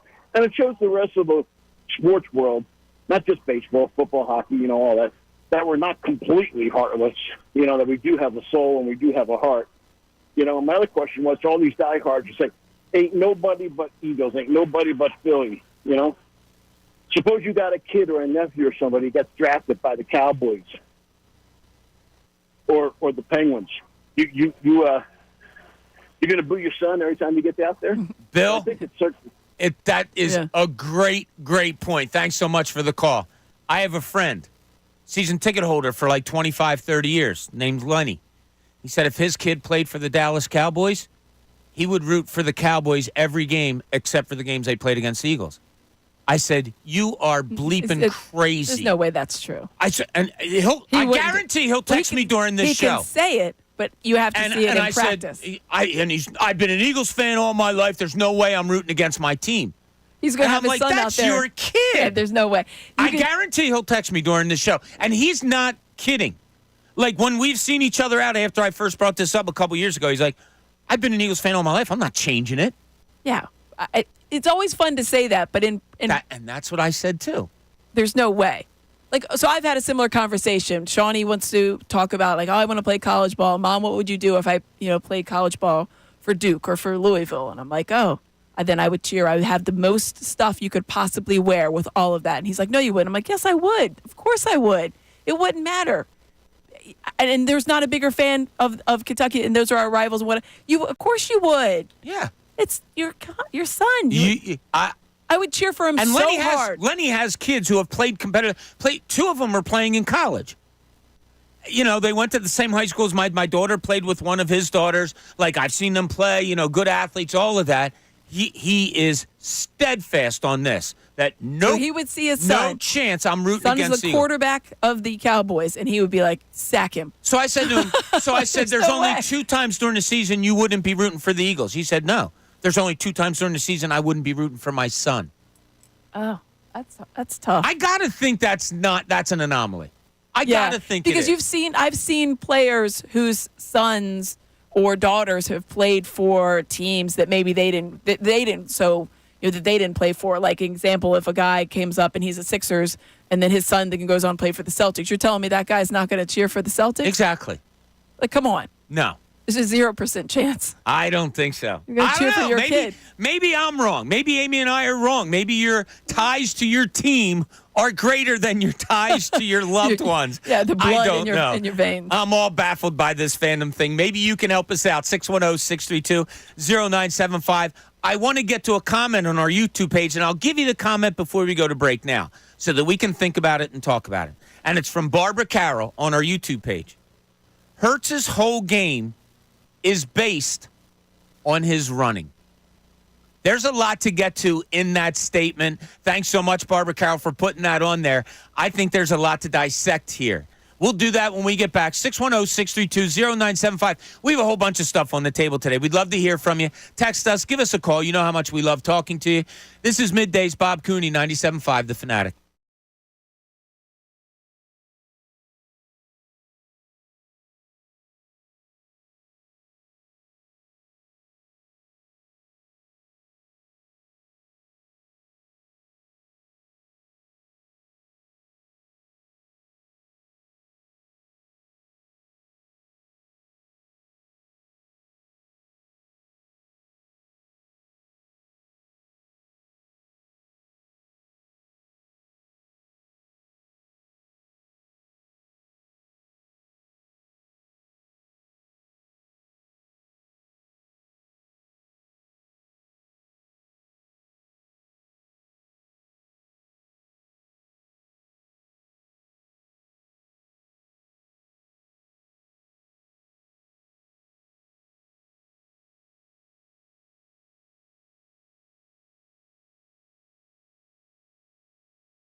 Welcome back as we approach the 12 o'clock hour. Hope you're having a great Tuesday. It's the skunk day of the week, as I said earlier. But you got to get through it anyway, so let's do it together. Why not? Have some good talk going on today. We're talking about something you can't be banned from. It's a fun question that we put out there. We had a great answer. I believe it was Mike that said Wawa. Wawa. Can't be banned from Wawa. Amy can't be banned from going down the shore. I can't be banned from, and John Kincade texted me to remind me of this, I can't be banned from having lunch with my high school friends that are still my best friends that I played ball with once a week. You know, it's a little wonky now because I'm working these bad hours, but it used to be a lot easier when I was off of work at 10 o'clock to have lunch. But a lot of fun topics. Ray can't be banned from Citizens Bank Park. Obviously. We're talking about the Reese Hoskins thing and fandom and what happened last night and how I said I'm starting to get a little annoyed about all the rules of fandom and people getting upset with people's reaction to Hoskins' home run last night. I don't have rules for fandom. I think that's why the word is fanatic, and as I've said before. But I left you with something one of our YouTubers, Barbara Carroll, put out there about the Philadelphia Eagles. And I find this really interesting, and this might be something that carries out throughout the day. And she said, if it's a she, Hurts' whole game is based on his running. Now, when I posed that to you, Aim, I saw you have this kind of quizzical look, and I loved it because it was like, there. I see the wheels turning. Yep. I could see the wheels turning in your head. So I'll go to you first on that. It seems like an odd statement if you just look at it and go, no. Of course not, right? But so where is your butt, Amy? There you go. That's when Ray's not even paying attention. I didn't know. Listen, I'm paying attention. Yes, okay. We're going to get that marked down. No, he walked into that one. He did that one on purpose. I did on purpose. He was loaded up there. He knew where he was going. The thing was, like, when you think about it, the first is like, no, he doesn't. He doesn't rely on he does. His whole game is related on him running and having that ability, whether it's actually doing it or knowing in the back of his mind that I can always just drop down and go. And I think when you have that, you don't have to rely on your arm as much. So her statement, though it sounds so simple and on its face, you're like, well, no, like I can throw. I'm not saying he doesn't know how to throw. He's got an excellent arm. It's like saying Lamar Jackson doesn't. Of course, Lamar Jackson does. He has a great deep ball. But I feel like if that is in the back of your mind, the way that you operate on an offense, you always know, all right, well, I don't have to make sure. I don't have to have my check down. I don't have to go through all of my progressions. First one's there, not second one. Don't even care. Go. See ya. And that's the thing. And that's where he can get into the mistakes. You mentioned the 20 turnovers he had. A lot of those are fumbles lost, which he had not a lot, but he had a number of fumbles in the year that he was the MVP runner-up. He just recovered them. Except in the Super Bowl. Except for the one time. But I think that, when you said that, I was like, my face was like, no. Yes, it is. Because when you have that in your back pocket, how can you not? And I think that's the real idea of what Kellen Moore is going to need to do. How much do you want him to run? Do you want him to be able to rely on that? Is it even going to be part of it? Are you going to call runs? Do you want him to be able to audible that? How many progressions do you need him to go through in order for him to then feel comfortable to run? Because right now, certainly last year, it looked like first one's not there, I'm running. And in actuality, you're going to need a lot more than that. Do you think he's better? Do you think Jalen Hurts is a better quarterback when he is running upwards of 7 times a game, 7 and up? No. Or no? No. It makes me too nervous. I just feel like something's gone wrong if he's running that much. And I guess you'd have to look at each game to see if those are designed runs, which a lot of times I know that they have designed runs for him. But if he's running, and he finishes the season and it's like 500 and 700 yards, like that's problematic. I do not want to have me personally, right. I don't want to have Jalen Hurts running upward of 500 yards in a season. It should be something that it's a nice weapon to have. It's like the Wildcat. It's a fun thing to do when you need it. But you can't rely on it. I just don't want to rely on the fact that he can run, because that to me says that something's gone wrong in the offense. You have 2 number 1 receivers, and if neither one are there, I need you to be a little bit more creative than just like, oh, nope, go, I'm going to run. That's just so, me. Ray, how do you respond to that? The statement is Hurts' whole game is based on his running. It's not. I disagree with that statement. And I disagree with that statement because I think we saw quite clearly 2 seasons ago a guy that took a step forward as a passer, and we knew that, yes, he still could run with the football, but absolutely he can make the plays with his arm. And I think even a season ago when we talk about, he looked like he was struggling, like we were all convinced something was wrong with the knee, that there was a bone bruise, that he was dealing with something. He still ran for 600 yards. And that is in a hampered situation. It's not all based on it. The fact that he's able to throw the way he does opens up the ability for them to use his athleticism to create more for this offense. When I think his entire game is based on running ability, I think like Tim Tebow. Like that's where I go for like someone that's based on running ability. That's someone that's playing a position where I don't know if that's really what you should be doing there. Like I think Jalen Hurts, his game is not all based on his ability to run the football. It gives them another dynamic. I will be able to put that there for 1:30 on Friday. Gives them another dynamic, another dimension of what they can do with him. But we know he can air out the football. We know he's able to make the throws. I think, again, I go back to last year, and maybe this is me with the green-colored glasses, but it really, to me, comes back to last year when we talk about the struggles of Hurts. I look at that offense and the fact that there was nobody on the same page. And that, to me, does so much more than, he wasn't able to run. Is that why he wasn't as good of a quarterback the season ago? I look a lot more, and part of it's on him for the fact they weren't on the same page. It seemed like he had an idea for the offense, but they didn't go with that idea. It seemed like he wanted to see something carried out that wasn't there.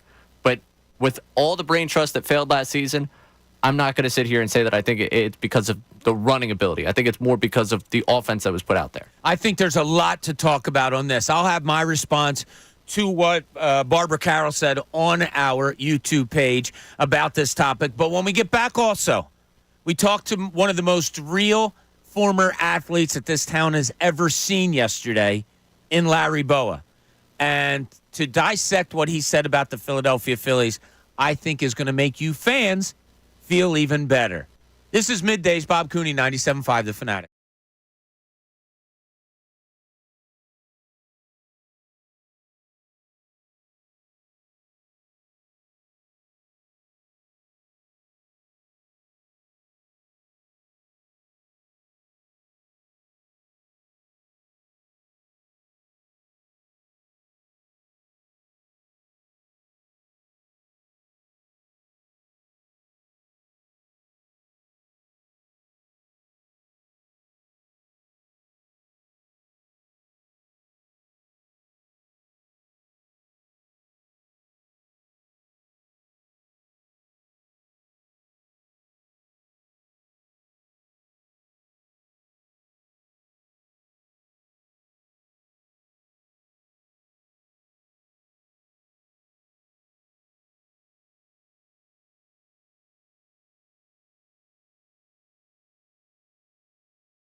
Happy noontime on this Tuesday. Hope you're having a great one.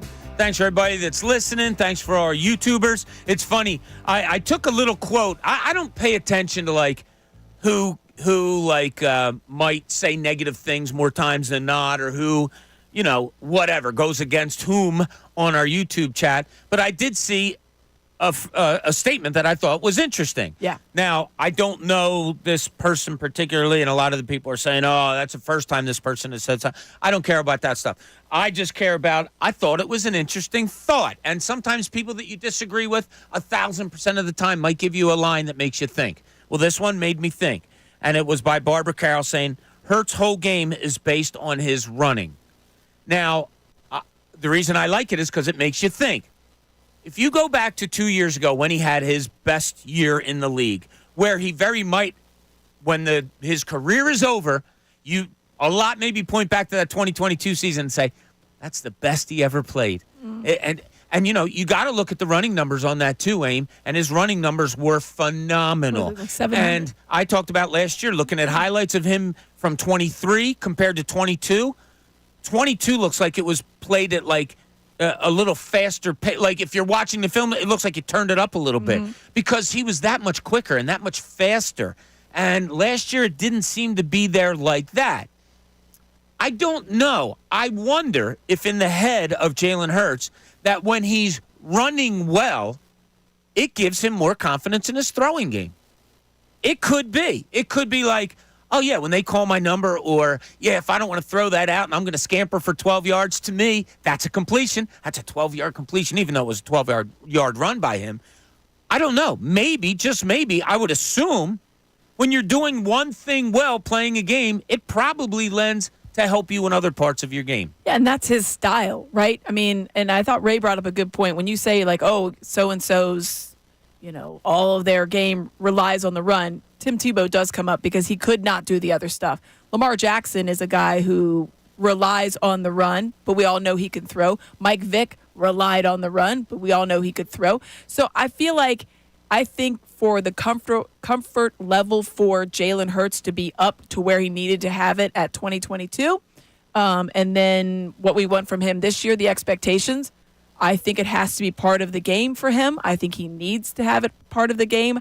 I think the worst thing you could do for Jalen Hurts is say, don't run anymore at all, ever. Right. That would be taking away something that gives him a lot of confidence. And I think that's the key for Kellen Moore is how do you look at something like what Baltimore's done with Lamar Jackson and how they've tried to kind of get, and other running quarterbacks over the years, because you can't have a guy that just runs, right?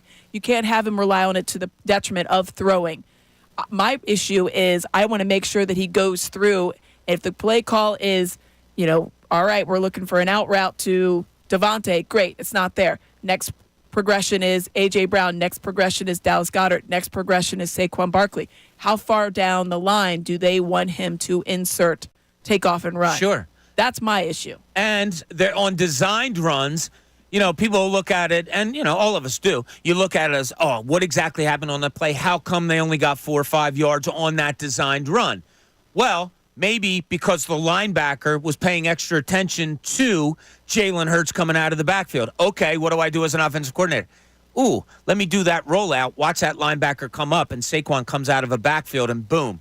This linebacker has no idea where he's supposed to go. So you're using his running to set up other things in the game. And maybe, just maybe a lot of times, that's what they were doing 2 years ago to set up the passing game also. Yeah, I think that's the thing. When we look at there's a lot of reasons that 2022 was so different, Jalen Hurts, than he was in 2023. I think offensive coordinator and the style of offense. I know we talked about it all last offseason going into last year. Oh, he has the familiarity with Brian Johnson. It's going to be so great. And it's just like there wasn't that familiarity as far as I thought confidence into what the offense could do and should do. You just didn't see it. There wasn't a lot of confidence across the board. So I think that's the biggest thing is getting on the page. But I feel like, here's a guy that you have to utilize his entire skill set. If you don't, I think you're going to hamstring him in one aspect. You don't want to have him run too much because then you're relying on that, and then the rest of the guys are sitting there. It's like Brian Westbrook said, we'd go over the 15-play sheet, and he'd be like, all right, well, how many? T.O. would say, I need 8 minimum of these 15. And then B. West is like, well, I need 4 or 5. And then You mentioned Todd Pinkston. Todd Pinkston like, my name's on there. Great. I did it. Am I still starting? I'm still on the team. But you know what I mean? I think that they need to have those type of conversations because is it a designed run? How many designed runs? Can you use Saquon Barkley instead?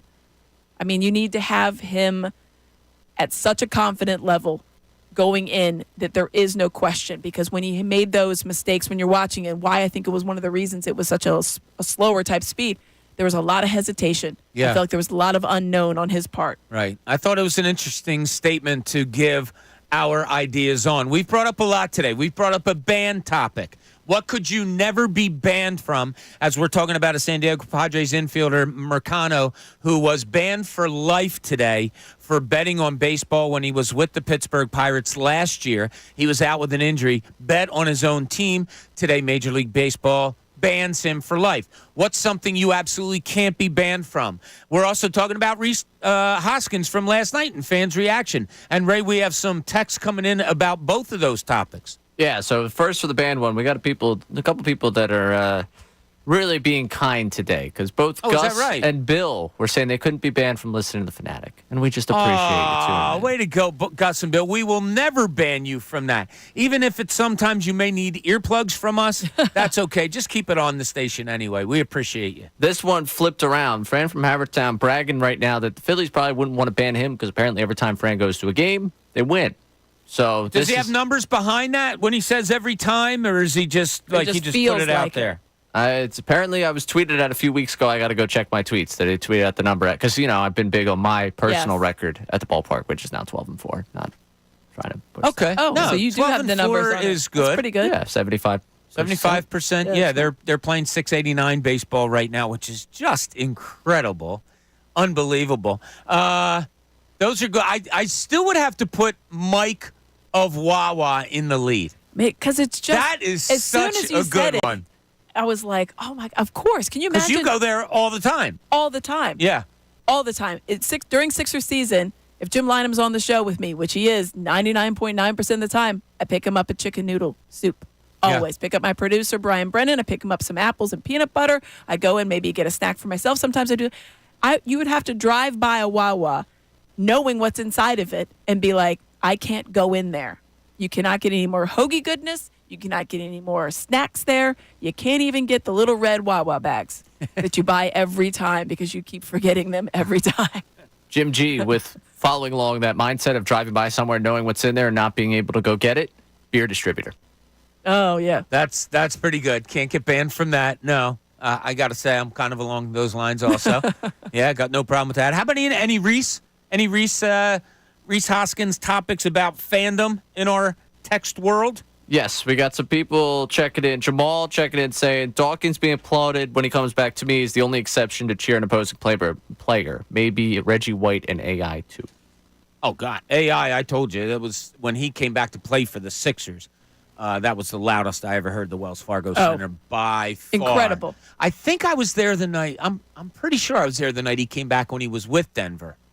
And that was crazy also. But when he came back as a Sixer, team, that was absolutely Chase Utley, nuts. when he was a Dodger, I would wonder what some of these people that have taken exception to how the fans reacted to Reese. And I know it's a little different because Chase Utley did win the World Series.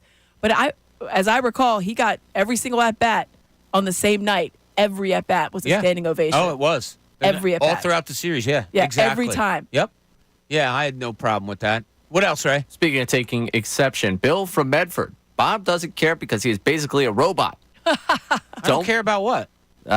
People's fandom. The fandom question. I care. I care enough. You're a robot. I love everybody. I want everybody to have fun. I care enough to say you don't have to have rules. Now, somebody on YouTube was like, well, I have rules. You can't curse around kids. Yes, I know that. You can't throw... I'm not talking about that. I'm talking about rules of who you can and cannot root for. I will never establish that on a fanatic person. Well, this text finishes out with, I think it's stupid to cheer for a team that we might see in the playoffs. People can do what they want, but it's a close game, and I'm not cheering for the opposition. They didn't cheer for the team, though. That's my point. They were cheering for the moment. They were cheering for the guy that had a moment in a home run that, yes, okay, it took the game down to 2 runs. I understand all that. It was a moment. I'm okay with it. I thought it was fine. Ultimately, it didn't really matter. The home run didn't mean anything. I just want to give people a little insight, right now, into how cool the girl sitting to my left is. All right, and this is being honest. So This is gonna yesterday, be, what? No, this is cool. When it's time to give you compliments, I will. If I ever have one you to never give really to Ray, know where it's going. I will. So yesterday, we're at the golf outing. We get done and we're talking to people, and we want to hang around to say hello and all that stuff. And we're standing right by where the practice putting green is. And I said, "Oh man, I'm going to ask these people if we can get a putter, and maybe we can just take a couple putts and have some fun with it." Amy goes, No, I'll run to my car. I got my golf clubs in the car. I'll run to the car and I'll get a putter and a couple of balls. And I'm like, "No, I don't want you to do that. It's hot out here. And I was teasing her. I'm like, "You're going to get all sweaty and, you're going to get the pit stains going and all." And she goes, "I don't care." And just turns around and goes.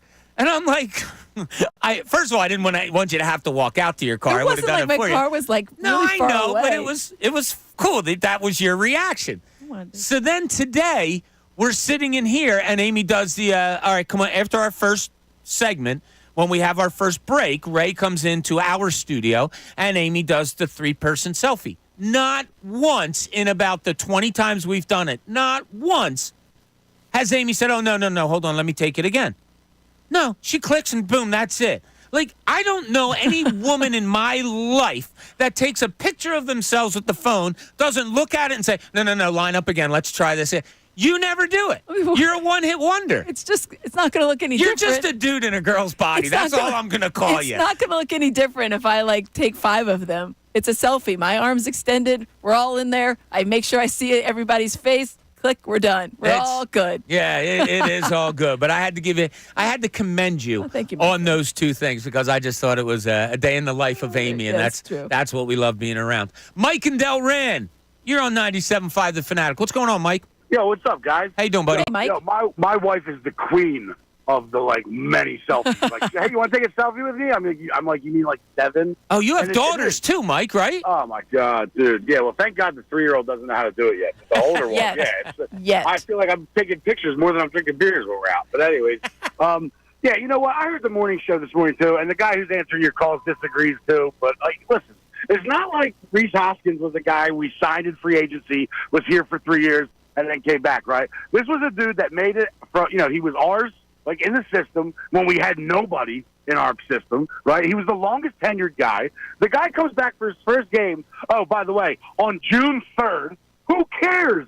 The guy gets a standing O, deserved it. The guy hit a home run. They were still losing. All right, you can cheer for him. I don't see anything wrong with it. If it was Game 5 at NLCS, different story, right? If Sure. it was later in the season, playoff implications, different story. Hell, if it was the 9th inning and there was guys on base, it's a different story last night. Yeah. 100%. I just don't and you know what? The only reason why it's a big deal is because it's June 3rd, and we have absolutely nothing else to talk about yet. So, go Birds! All right, thanks so much, Mike. Appreciate it. Good observation there.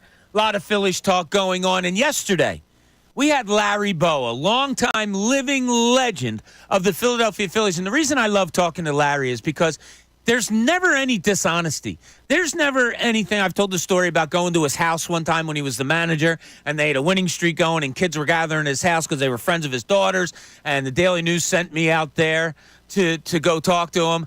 And, he finally gets in the house, and he's like, "Yeah, you want a beer or whatever?" And then he looks at me and goes, "What the hell are you doing here?" Wait a minute, what? And, I told him, and he just laughed. And we sat and had a good conversation and all, and it was all good. But you're not going to have to dissect anything that Larry Bowa has to say when it comes to baseball. And he brought up a point about this Phillies team yesterday when we talked to him at the Brian Dawkins golf outing. And it's kind of a theme of this Phillies team that we've heard an awful lot. And here it is. They're playing with a chip on their shoulder, similar to what we did in the mid-'70s. Keep coming up short, and that's all they talked about in spring training. The mission wasn't accomplished. They agree that, hey, Houston beat us, but they didn't think that Arizona should have walked off, especially at home. All we had to do was win one game, and that's carried over. And it's a big-time chip on their shoulder, and they're on a mission. I love this. And it's been the narrative since the beginning of the season, Aim. You having been around the team doing what you're doing down at NBC Sports Philadelphia, us hearing it since day one. I remember the first time I heard it was Kyle Schwarber. and saying, look, we're pissed about last year. It's funny, if you're writing a book, a story, something like that, at least in my life, you always want the hook.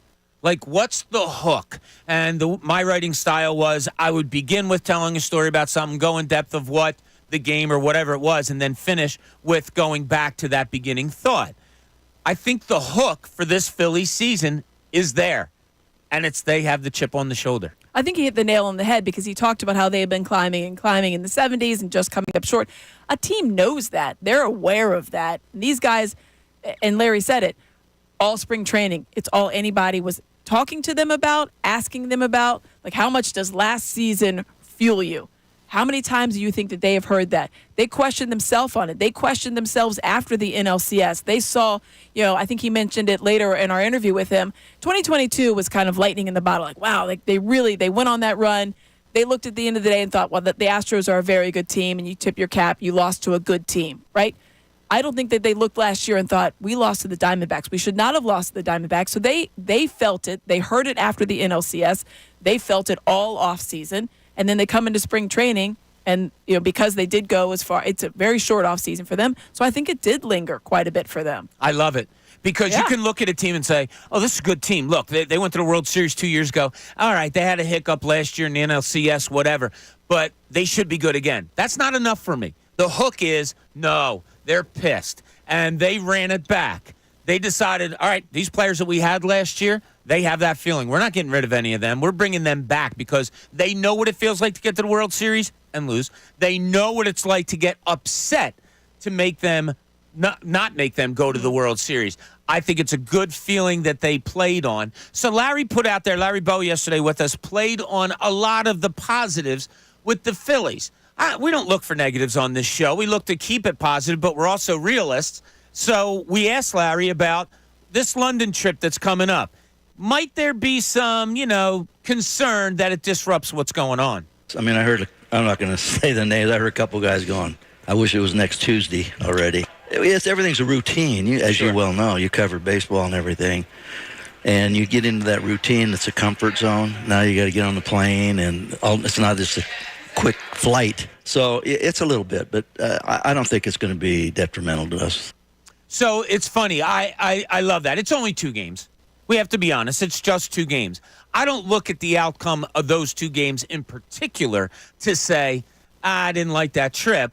I just wonder if there's any lingering effects afterwards. It is, as you pointed out, Eamon, I was wrong on it. They play Sunday. Now, they play early Sunday, Philadelphia time, 10 o'clock. So that's like 10 and 6 is like 5. That's like 3 o'clock out in London time. Me and you on math, I'm like, forget about it. I wasn't bailing you out. I had no idea.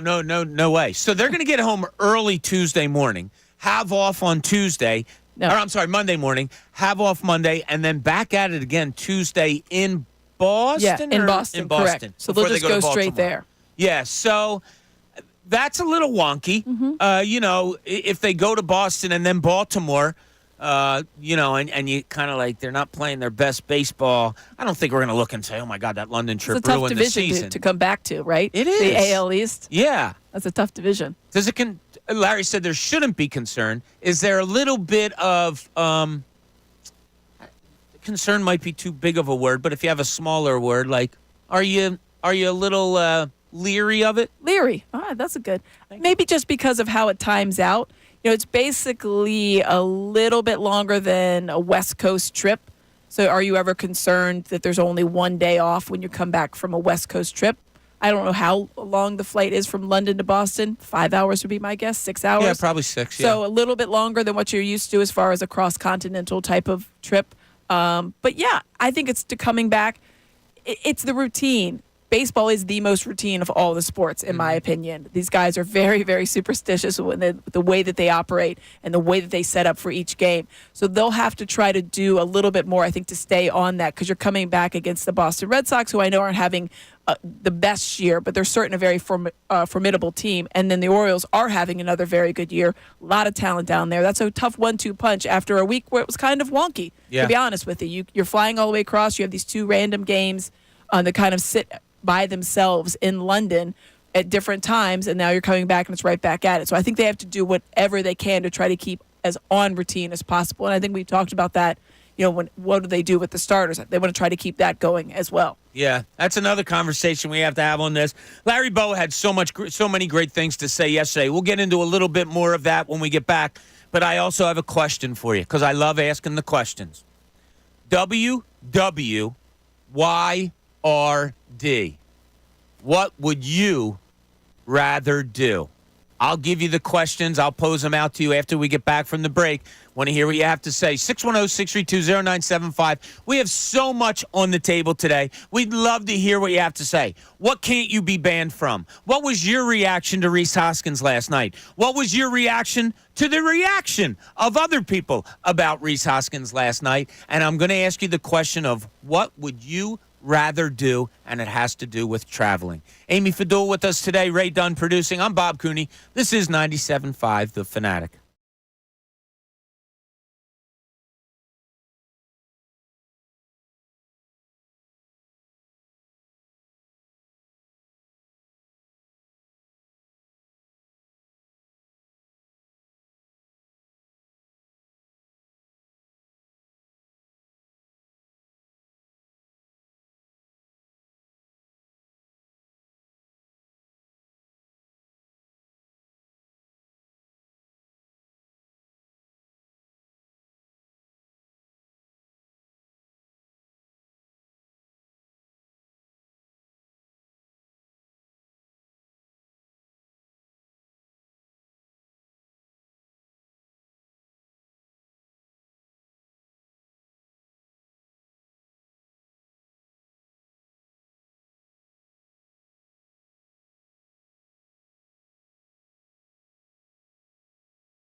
Back 12:30 here at the Fanatic. So glad you're with us.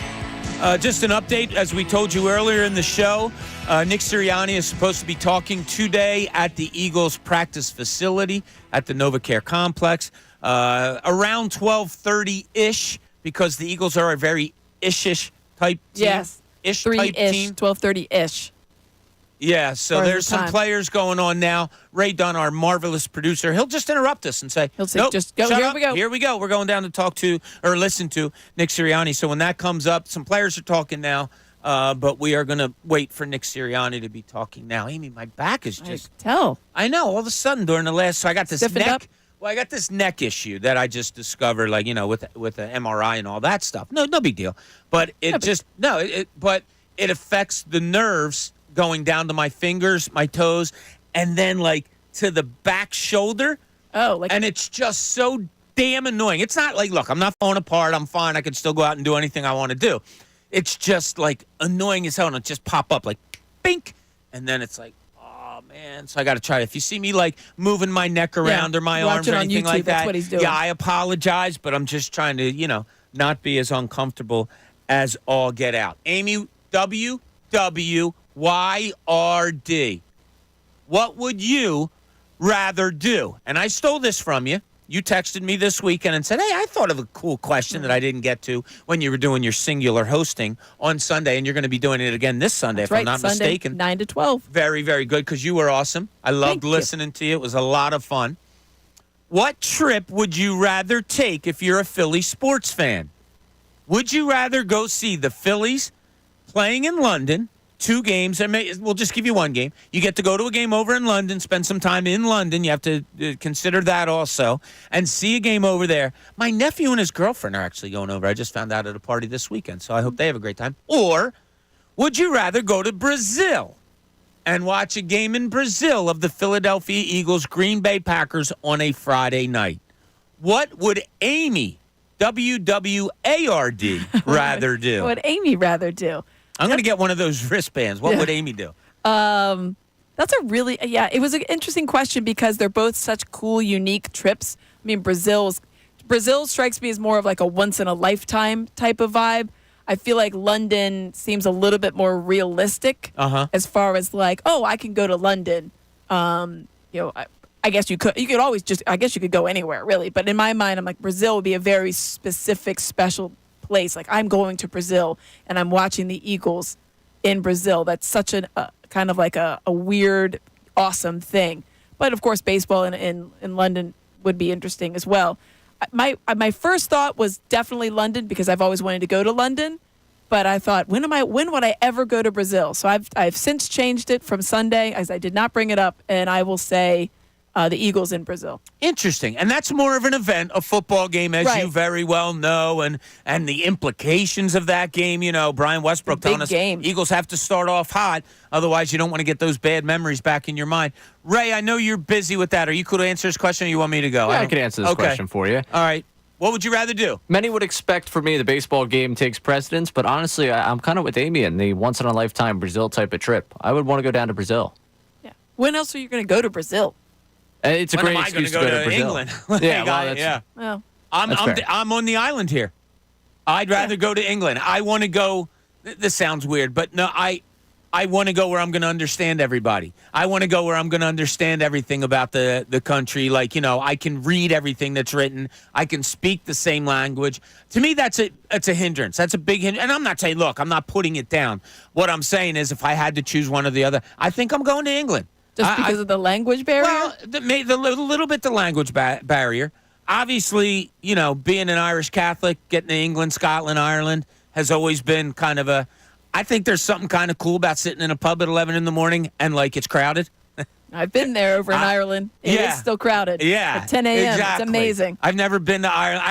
I haven't been over to Europe at all. So it's one of the things I want to do. My wife is full Italian.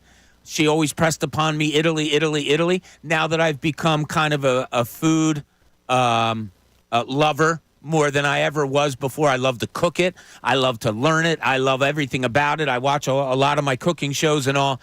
I think Italy's climbed to number 1 on my list. Yeah. But I'd love to do the Ireland-Scotland tour. I would love to walk around Scotland with my golf clubs on my back.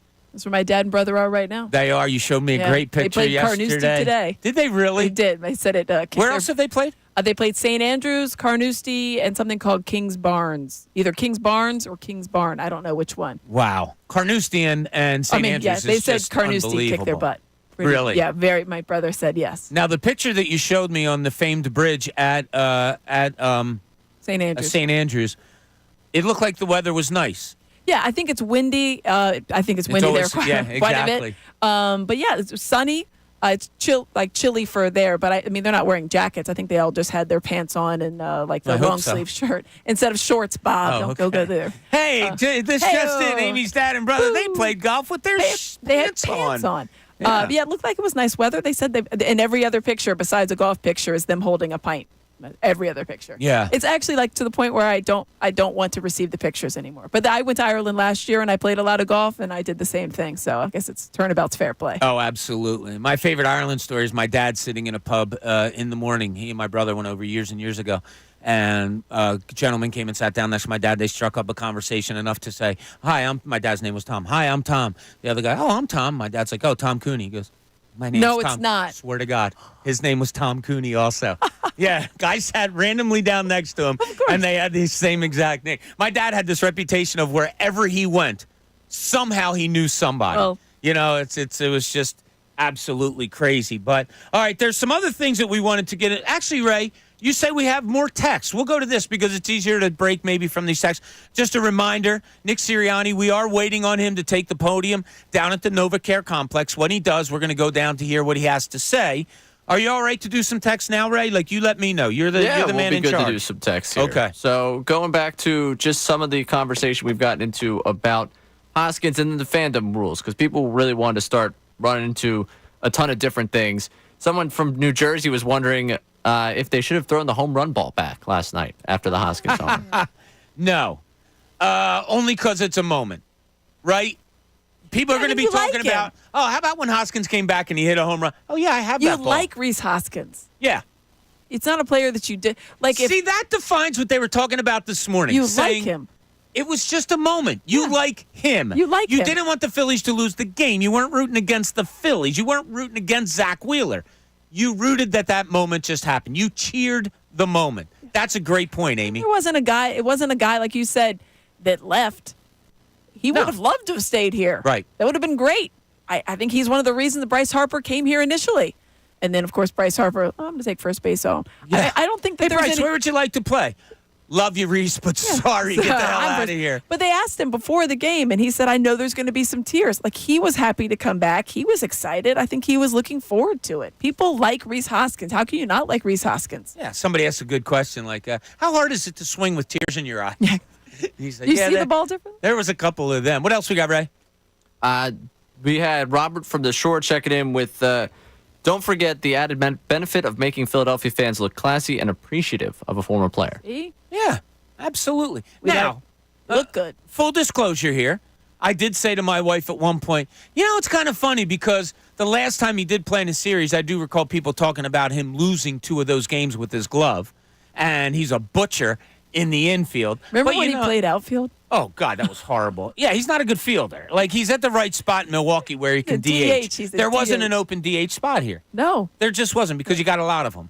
And, you move on. I thought last night was just terrific. great. I thought it was absolutely great. What else we got, Ray? Matt in Maple Shade said it's not like the place went nuts when he hit the home and they showed fans on the broadcast clapping, booing, and laughing. People need to relax. Yeah, I don't think anybody, well, some people are uptight about it, but I thought you described it perfectly. Some people clapped. Then people booed those who were clapping, Yeah. and then people started laughing. Like, Yeah, okay, I get it. All right, back into it. 3-1 game. Here we go. And that's all it was. You needed 7 more outs, and this bullpen, which has been absolutely phenomenal, just took care of it. If you weren't here for early part of the show on the front page, this is what the bullpen has done since Friday, including Friday. 15 2/3 innings pitched, 9 hits, 1 earned run, 0 walks, 20 strikeouts. That's an ERA aim of .57. Mind-blowing. Terrific. And I think it was part of the reaction last night was, okay, it's 3-1. This team's so good. It's We all had right. the bullpen coming in. It's okay. It's fine. Okay. Yeah, so sorry, Ray was talking in my ear. We got That's a lot all right. going on here with the Nick Sirianni stuff. So what we're going to do is we're going to run to a break now, and then when we get back, we're probably going to have some talk from Nick Sirianni. This is Middays, Bob Cooney, 97.5 The Fanatic.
Welcome back, 1246 here on Midday Show as we take you up to the best show ever.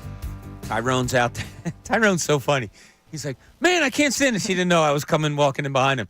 He goes, I can't stand this. And I said, what's the matter? And he's like, I don't like boring play. Like, I want people that say good things. Or what I don't. He was listening to something from way back or whatever. But it was funny looking for. That's like our job. We have to attach ourselves to players with personalities.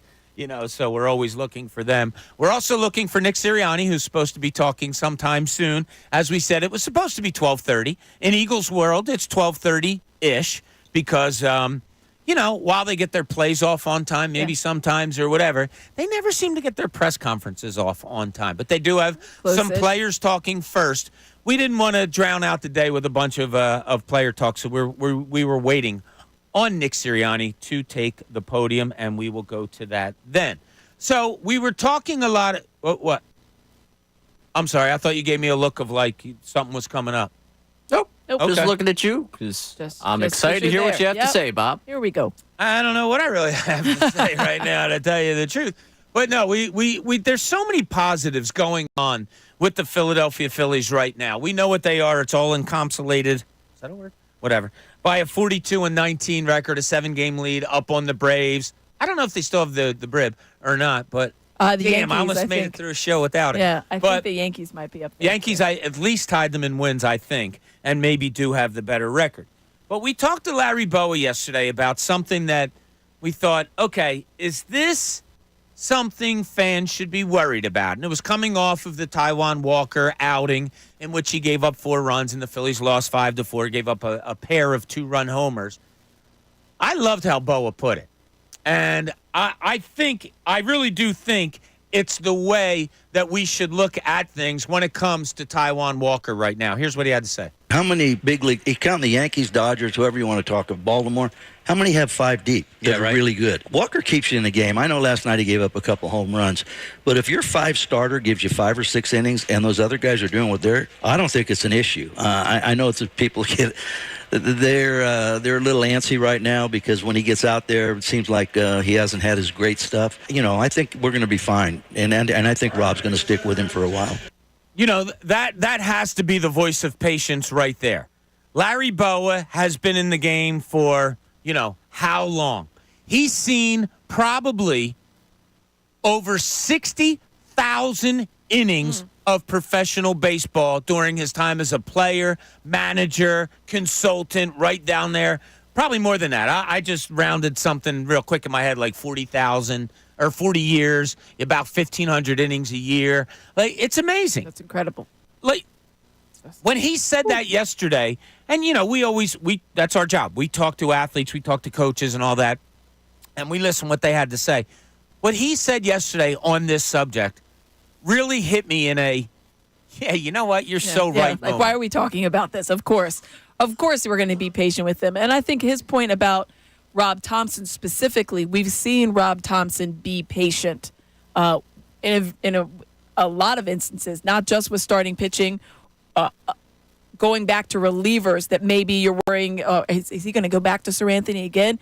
What does he see? He wants those guys to work through it. And I think Castellanos is another prime example. So you're seeing that it's not surprising that he's going to let him go, maybe 5-6 more. And I think we talked about it yesterday. Like, at what point does the hand get forced for Rob Thompson? And maybe it is up until the All-Star break, which I think would be, 6 weeks? So you're looking at maybe 5 or 6 more starts for Taijuan Walker. Does he figure it out by then?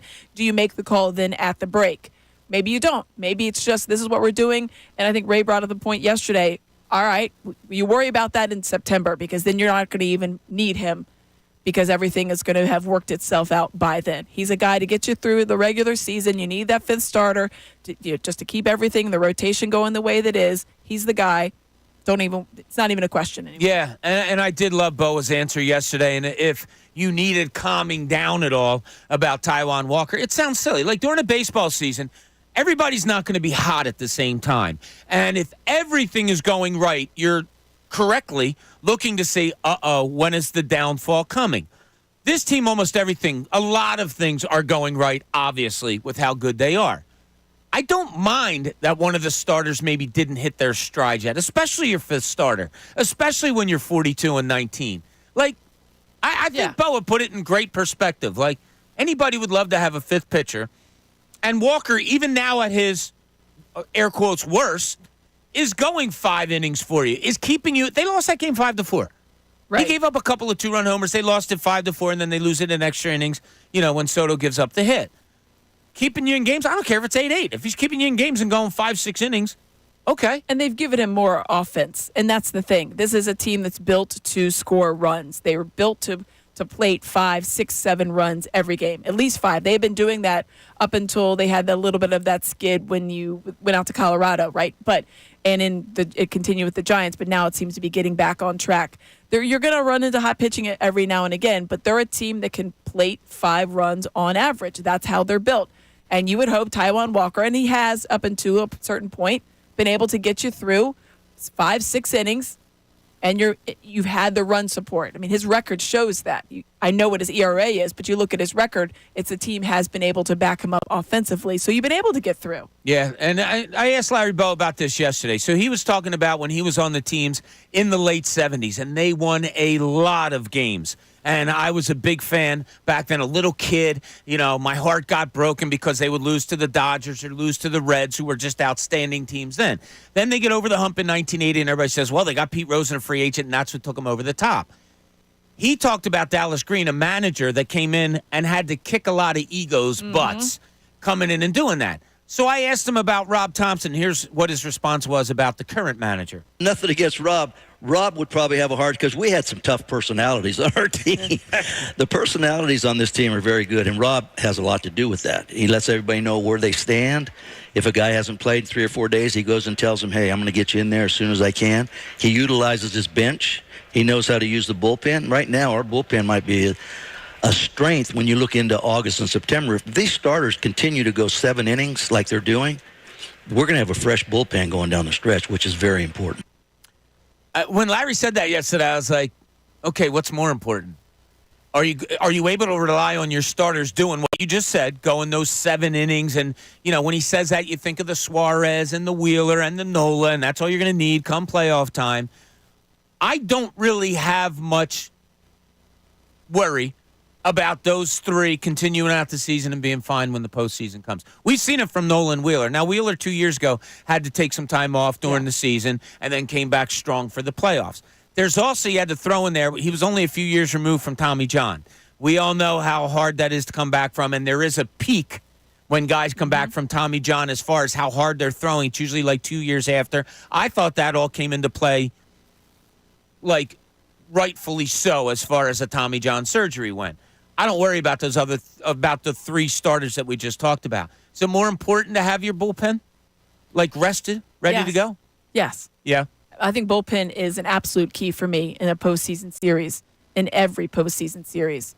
How you utilize them, the freshness of them, how they can perform, because it gives you so many, and Rob Thompson loves it. You have the ability for the matchups. Oh, they're bringing in a righty? All right, let's switch it up. They're bringing in the lefty now. All right, we're switching it back up. To me, that is so much more of the chess game that goes on, and that is the one ability that you have to have, the most kind of, influence on that particular game is your relievers. You want your guys to go through and mow down everybody, and you get to the 8th inning, and he's at 100 pitches, great, and we're up, 5-0. All right, that's fine. But if it's a close game, that the reliever plays such a big role in keeping it a close game. I think it's the most important thing for me. It seems like with this team right now, every spot that you look at looking for a playoff, they're in a good spot of it. Everybody seems to be doing all right. Castellanos, maybe he's coming around, whatever. But it's just good time in Philly baseball. All right, when we get back, like we said, we're waiting on Nick Sirianni to take the podium. Should he, we will bring that right to you. This is Middays, Bob Cooney, 97.5 The Fanatic.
1 o'clock here at the Fanatic as the Eagles just keep rolling out player after player after player to get to the podium. It's causing Ray some anxiety, I would say, Aim. Yeah, because he's just trying to manage it. He wants to bring a Sirianni, and he's just waiting through and waiting for. Oh, look at you with the waiting and the waiting. The waiting and the waiting. Very good. But in the meantime, Ray, we have some, or at least a text about Taijuan Walker. Yes, we got texter Bill in Philadelphia checking in saying that the problem with Walker is it gives none of the other pitchers any leeway. If you're taxing the bullpen every fifth day, that's going to come back to hurt you. He's not even going 6 innings. Wow. I mean, how taxing? Okay. Yeah, I see what he's saying. I think you're trying to avoid a slippery slope of like, all right, if you know every fifth day your bullpen's going to get extra work. He's usually been able to get through 6, which I think is about what you'd expect. It's always when it's, less than that, then that's when you're really taxing the bullpen. Like the other day when Ranger Suarez got injured. That's a big bullpen game, right? Yeah. Some things are going to happen. You're going to if he can give you 6 innings each time, I don't think that's taxing the bullpen. They need to be used. They can't just sit out there forever. He's pitched 6 innings, 4 of 7 starts. All right. And some of those starts, I think you could argue, probably should have been taken out a little bit earlier. Well, that's the game you're playing with a 5th starter, right? All right, I know he's going to give up 4 runs or whatever, whether it's over 7 innings, 6 innings or not. That's what I'm going to do. That's what you know. That's what a 5th starter is. So there's 2 ways you can look at it. One, okay, you're going to tax the bullpen. Maybe. More than half of his starts have been 6 innings. So, okay, maybe you're taxing the bullpen a little bit. But you have to use your bullpen, and do you look at it in a way of saying, well, let's keep Turnbull rested for his starts. And then you're not taxing the bullpen. Maybe you're going 5 or 6 innings of whatever Taijuan Walker can give you, and then you use Turnbull for 2 or 3. And you're not taxing anybody. And you're keeping Turnbull stretched out if that's what you so choose to do. I think that's the key right there, because here's a guy that you might be able to rely on in Turnbull quite a bit. I just think we need to have if we can't have patience with the 5th starter on a 42-19 team. Bowa said, this was one of my topics today. Was if we can't, as a fan base, on a 42-19 team that's 7 games up, that had 40 wins before June began, having this type of a season, if we can't have, and I'm not being a wise ass here, I'm honestly asking this question over all the Philadelphia sports. If we can't have patience with the 5th starter on the team that I just described, are we ever going to have it? No, you're never going to have it. But that's the perfection, and that when the expectations start ratcheting up, right? They want everything to go well. They want to have no question marks, 0. It's not realistic. No, it's Bowa not. talked about it. He's like, is anybody talking about the Yankees' 5th starter? No one's talking. People aren't even talking about the Yankees' 3rd starter. They could care. They're doing what they're doing without Garrett Cole, which is phenomenal. 8 of their last 10. Yeah, I mean that team, they do have identical records, but when you look at and you mentioned the 7 games, Yankees are having an unbelievable start. Second, or the tied for the best record. They're only 2.5 games clear of the Orioles, who are obviously having a very great young team. 7 games up on the Braves. Yeah.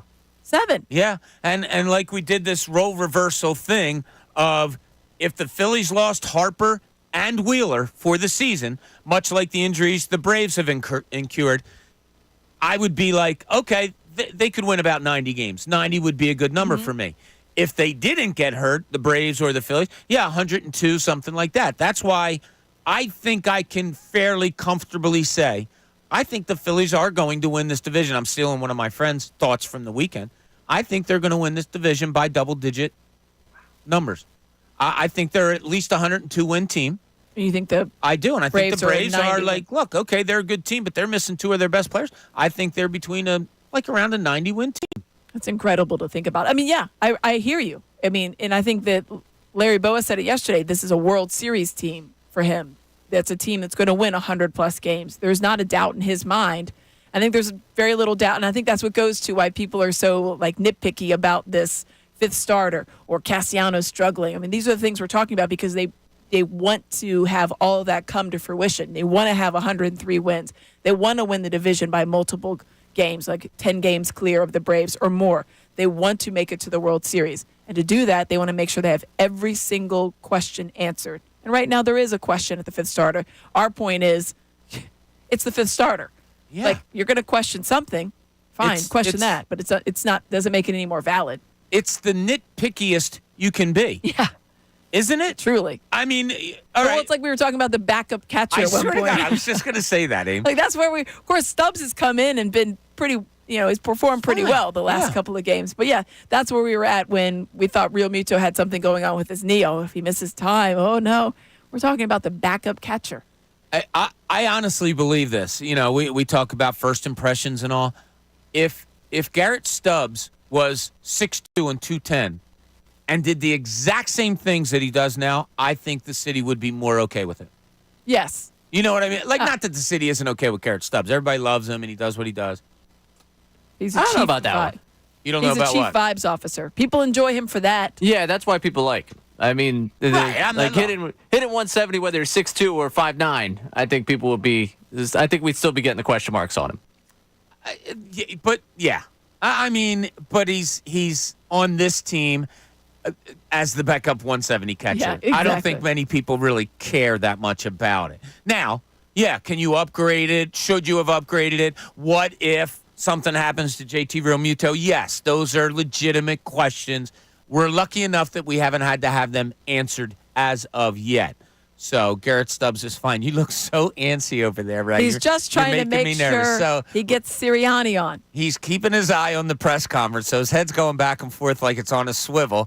Every once in a while, he'll catch my eye, and I don't know whether he's going to yell at me to shut up and we're going to move to the press conference or whatever. But we'll just keep plugging along, right? Because that's what we do here. So I took a lot of comfort out of what Larry Bowa said yesterday from a baseball guy. Like I said, you never stop learning. To me, in this business, in any business in life, I at least never want to stop learning. And I was kind of felt myself asking the question to Larry about the fifth starter, leaning up in my chair. Then as Larry was giving the answer, I felt myself leaning back in my chair saying, okay, I think I'll listen to you, who's seen over like 60,000 innings of baseball throughout your career, that this isn't a real team, but a real thing. But if we can't be patient, Eamon, I'm not just saying on this Phillies fifth starter team, can we ever learn patience? If the Eagles, God forbid, go and I don't know, lay an egg against the Green Bay Packers in Brazil in that opening night and get out to a slower start after we talked to Brian Westbrook saying that can't happen, is there going to be any patience? Is it like, oh, relax, Kellen Moore still has to get this offense going, and Vic Fangio needs some more time with it? You're already shaking your head. I mean, there no. will be with some people, but those are the people that have patience, period. Right? There are people that the patience will never be there no matter what. And that's fine. That's just how their fandom is. They're a team. They're a fan that demands something from their team right away. And I'm not saying that they're wrong, because I think for the Eagles, I think the expectation is right away. A hot start, get that everything about last season right out of the way. Get out the bad taste out of their mouths. Yeah. I understand what you're saying. Like, oh, well, this is a new coordinator. No, like, we've had it all off season. You can use that maybe one time. You get one time to pull the card out that says new coordinators, and then that's it. So once you use it, there's no more patience. And okay, with the Eagles right now, we're not gonna, because of what happened last year, the expectations, all of that stuff. When you get to the 76ers, they're going to plead patience when the season starts, when they finally round out that roster. There's no one on the roster. Because it's going to be like, hey, these guys have never seen each other before on a basketball court. Although I do want to get into, after Nick Sirianni, whenever he comes on, I do want to get into some stuff that, if we have time, that Keith Pompey said yesterday, because I was listening on my ride home from our golf outing yesterday to what Keith had to say. Some surprising stuff to me. And, Keith is totally intertwined with everything that's going on with the Sixers, but there was some stuff on there for me that I wanted to talk to you about. But keep him with the Phillies, Aim. And we talked yesterday with Bowa, and you and I have talked about it, this London trip coming up. I figured out why I'm not liking it. The schedule means? We're not going to have Phillies baseball for 3 out of 5 days. Yeah. The Thursday and Friday, both off days. It's like, it's horrible. 2 two of the best days of the week in Thursday and Friday. Thursday being the best day of the week, right, Amy. as we know. You preach that. But you get home, and you're so excited, and you're relaxing, and you're ready for the weekend, and you go to turn on the television, and it's not there. And then it's not there tomorrow, the next day for you, Friday. It is there on the afternoon of Saturday, and then you get to have tea and crumpets with the boys of summer on Sunday morning. I don't like crumpets. What about if it's like a Tasty Cake crimpet? That was oh yeah, delightful. See? Well, no, I'm not a sweets guy. But if I were to say the line to you, if you said, would you want to come over and have tea with my parents? And I said, I don't like tea. And then you go, you don't have to have tea. And I said, I don't like parents. Do you know what movie that's from? No. An all-timer. What Grease. is it? That's from Grease? Yep. I love Grease. Do you really? Yes, it's a great movie. It's one of the favorites in my house, along with Who High School said Musical. that? Kinnick? But no. So she says, Sandy says it to John Travolta. Yeah, to Zuko. To Danny. Is that his name? Danny Zuko. Danny yeah. Zuko. Yeah. She says, would you like to come over and have tea with because my she's parents? Australian. Yeah. And he says, I don't like tea. And she goes, you don't have to drink tea. And he goes, I don't like parents. Well, that's factual. Yeah, so I thought that That's was a good one. that was- There you yeah, go. a pretty good line. That's good. I'll tell you, I am just a movie fanatic, aren't I? Clearly. Like I just Shows, movies. shows, movies. Like I'm in front of the TV 24/7. It all I feels do. like. Yeah, so we're gonna get Amy to try to figure out What a movie way line, that yeah. she can watch Outer Banks. Now you're gonna have to go back a little bit Well, because so it's I been didn't realize. I think 3 So we were seasons. talking in the hallway with BP Brandon Petrilli, and he was talking about, this season they did this, and I was like, whoa, there's multiple seasons of this show? Oh yeah, I think So we're I've missed 3 in. Yeah. I've missed several seasons. All right, we are All right. getting ready to Nope. break. Here is Coach Nick Sirianni. The joke. Nick, you've had your offense coordinator call plays pretty much the whole time you've been here. But with Kellen now, what are you noticing some early differences in how it's working? You know, it's at this time of year, it's going through the details and really mastering the details. Like, we haven't had a lot of call it periods, meaning where they don't know what's coming and I just throw a situation on them, or we're going drive. A lot of this is scripted at this time of year. So, I think Kellen's doing an awesome job of leading the offense. I think he's doing an awesome job in front of the room, out in the field. Really pleased with Kellen. He's as advertised and excited about the direction we're going and the work that they're putting in on the offense side. The first veteran mandatory minicamp for you. What led to the decision to have it this year? Every year you go through it and you think to yourself, what can we do better this year? I think what one of the things that we did, there's many things. We wanted to get some extra practices in. We wanted to have, to set the stage of as far as, this day is a little bit different than an OTA day. It kind of mirrors a day of practice. But also, you can get some meetings done that you don't have to do in training camp now. That's one reason. You can get the physicals done. You can get the meetings that you would do in training camp that kind of eat up a night meeting. We're like, we got to watch this tape tonight, and and you got some sort of meeting that you're like that eats into it. So you can get some of those done too. But it's just to get out there and work. I mean, really, at the end of the day, it's to get out there and work, have the whole team in here and working together, and going hard at it. About that meshing the offense together, that process. I guess where are you guys at in that process? How's it Yeah, again, just really excited about the where we are as an offense. Have gotten a lot of good reps, and our reps are up from where they've been the last couple years. We're actually getting an extra week, obviously here, but even if you compare 2 weeks of last year and 2 weeks of this year, it's a lot more reps. So. Just again excited about some of the things we're doing, some of the new tweaks where there's times we'll have something that's a new tweak that I've said it to Kellen probably a handful of times, like, man, I really like that. I really like the way that looks, and obviously not going to get into exactly what that is, but just again, Kellen has a brilliant offensive mind, has a great unique way of explaining it to his coaches and to the players. And just, again, like I said, really excited about where we are. And some of those tweaks are really awesome and looking forward to, seeing them as this practice goes today and then as the year goes. Every player here. Landon won't be here. He came to me a couple months ago, had something that, a personal thing that he had to do at this time. And so he won't be here, but I know he's working. Yeah, it's an excused absence. What stood out about AJ this offseason? You had pointed out, the significance of him being at the rookie minicamp, but just what have you noticed from, a leadership perspective or mentality perspective? Yeah, AJ became a captain for us last year because he has a great work ethic and he knows how to lead, and so it's similar things. I just noticed how good a shape he is in, how hard he's working. We keep track of we keep track as far as how many balls went to him and how many were completed, and he's got a high number. I think he's got the most catches throughout this camp. This OTA, and probably the best percentage as well, up there with the receivers. So he just works his butt off. He wants to be great.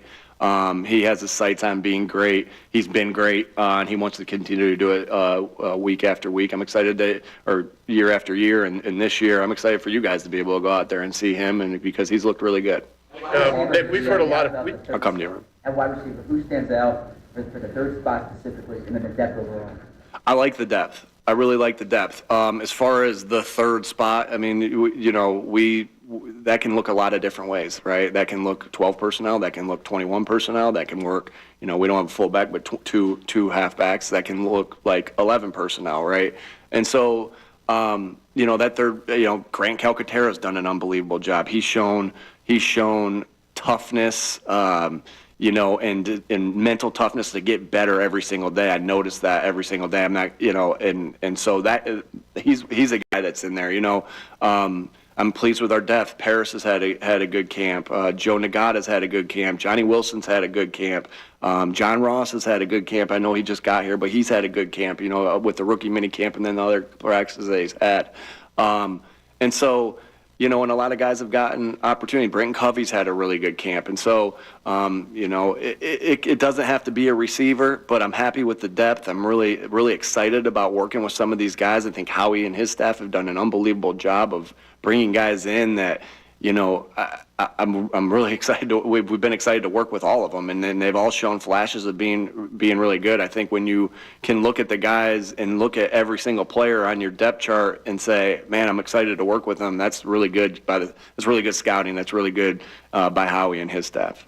We've heard a few players and a couple of position coaches talk about Kellen and his ability to encourage guys to contribute and his ability to listen and be collaborative. And what's the value in that? Yeah, I think we're on a team. We're in the greatest team sport there is. And it takes everybody, right? It doesn't just take the offensive coordinator. It doesn't just take the quarterback. It takes everybody to be successful. And that's why that's one of the things that I love about this game, is that it takes all parties. And so, you get, at the end of the day, Kellen's got to make the decision of what we're going to do and listen to all the parties. But when you're able to hear this party and that party and this party and that party, and then do what's best for the total of the group, that to me is good coaching. You've put ownership into the rest of the guys that are giving the suggestions. But at the end of the day, you took all those suggestions, you made what you thought was the best decision for the group, and I think that's good because, again, it's a team and it takes everybody. And so I think that's the benefit of that group. Devontae said that the offense gave the receivers more freedom. Would you agree with that assessment? And looking at it and thinking about that, what are some of the ways it does give the receivers a little more? Yeah, again, you'll see some of the things out there. You guys have seen some of the things out there without getting too much into the X's and O's. I think one thing that we have going into game one is very similar to what Green Bay has going into game one is, there's unknowns. Right, there's a lot of unknowns that we won't be showing during training camp, and we won't be showing, during preseason games, and they probably won't as well. So, but again, those guys have done a good job. Whether it's an option route or whether it's different types of things with some options there. There's multiple things, but again, those guys have done a good job of learning the system. Kellen's done a really outstanding job teaching the system.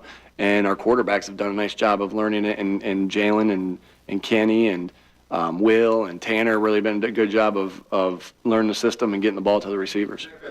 What have you seen from James Bradbury so far during? You had two, so I was like, yeah, you only get one, and then go ahead. Oh, sorry. What have you seen from James Bradbury during the offseason program? I mean, the two OTAs. His versatility, Martin. He's been. he's able, he was able to do a couple different things last year. Had played his majority of his career at corner, and then was able to do some things at the dime and some things at the nickel, some things at the corner, and now he's working some of the safety stuff, which you'll see today.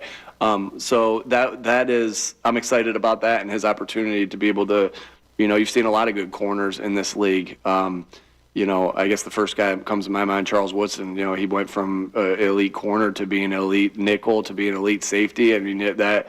And so I'm excited about that for James, that he's able to do more.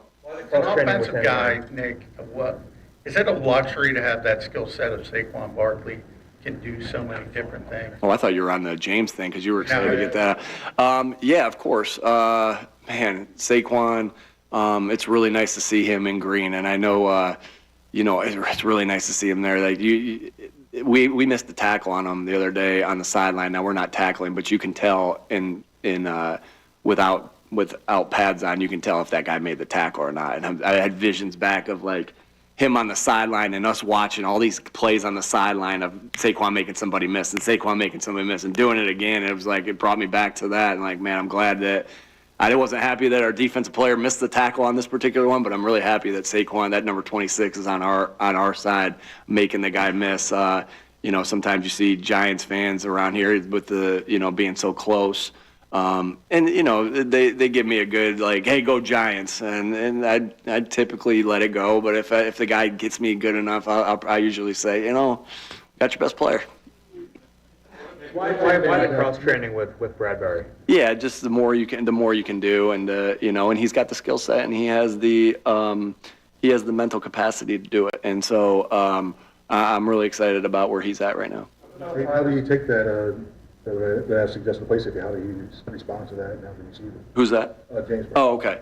Yeah, James has always been a team guy since the moment he stepped in here, and from what I understand, everywhere else he's been, because we obviously did our research before we brought James in 2022, and he's always been a great team guy. He'll do anything for his teammates. He'll do anything for the team. Yeah. Got two more. About not showing anything in the preseason, but have you since you've rethought, doing the mandatory minicamp, have you rethought starters in the preseason? Oh my God, what day is that? That's like. I don't have to think about that yet. We'll see. We'll see. Obviously, everything's always on the table. Everything to do, what we feel like's best to get the team ready to play. Game one we'll do, right, and game one and beyond, right. It's so that you hit your stride, and so everything's on the table. Don't have to be there quite yet, and not there quite yet. Are you going to make some the right guy at right guard, and how important has it been to get that guy signed that truck? Yeah, we again, just like we don't have to figure out who our starters are at any position, right? Tyler's done a nice job. He's been working in with the ones. We were excited about Tyler when we drafted him. He had a good depth last year, played in some good games last year. We played in a game against a division rival that he played well in. Got some good experience in that against the Cowboys. And excited and love our depth. Again, Howie is so committed to making the offense and defensive lines better. And it doesn't matter it doesn't matter. We're year 4 with me, so you're going to hear me say the same things quite frequently, right? And it doesn't matter what level you're at. I got some coaches, some high school coaches here today. I got my brother, his staff is here today, some college coaches, and then obviously we're here no matter what level you're at. It starts with the offense and defensive line, and Tyler's done a nice job, and I like the depth of where we are right now with that. Yeah, Jeff. Are you done with the scheduling joint practices, or do you plan to have more than just the Patriots? It's probably just going to be the Patriots this year, for different reasons. We can talk about it. I'll talk to you about that on site. Yeah. Thanks, folks. We've got 5 minutes to go. All right, there it is. Coach Nick Sirianni at the podium, NovaCare Complex. When we get back, we'll dive a little deeper into what he said, because there's one player on here that I'm really wondering about that I want to ask Amy what she thinks. This is Middays, Bob Cooney, 97.5 The Fanatic.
Welcome back after Nick Sirianni just took to the podium and gave us some tidbits. We took some notes down, so we'll have some talking points on that. Got to tell you, the 1 o'clock hour, it's brought to you by Ferguson HVAC Lyon Conklin. Attention HVAC contractors for equipment, parts, and supplies for every heating and cooling job. Visit one of Ferguson's counter locations in Bensalem, King of Prussia, Pennsauken, or Westchester. Okay, Aim. Nick Sirianni took to the podium. Yep. I'll just give out some highlights before I want to dig into the first thing. They're mastering details right now. Everything is scripted. So that's what this is all about, what they started to do in OTAs. He talked about his impressiveness with Kellen Moore and all the things that he is doing with this offense.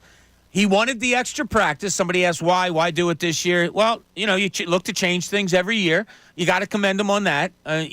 Staying the norm after you went to a Super Bowl probably was a good bet too.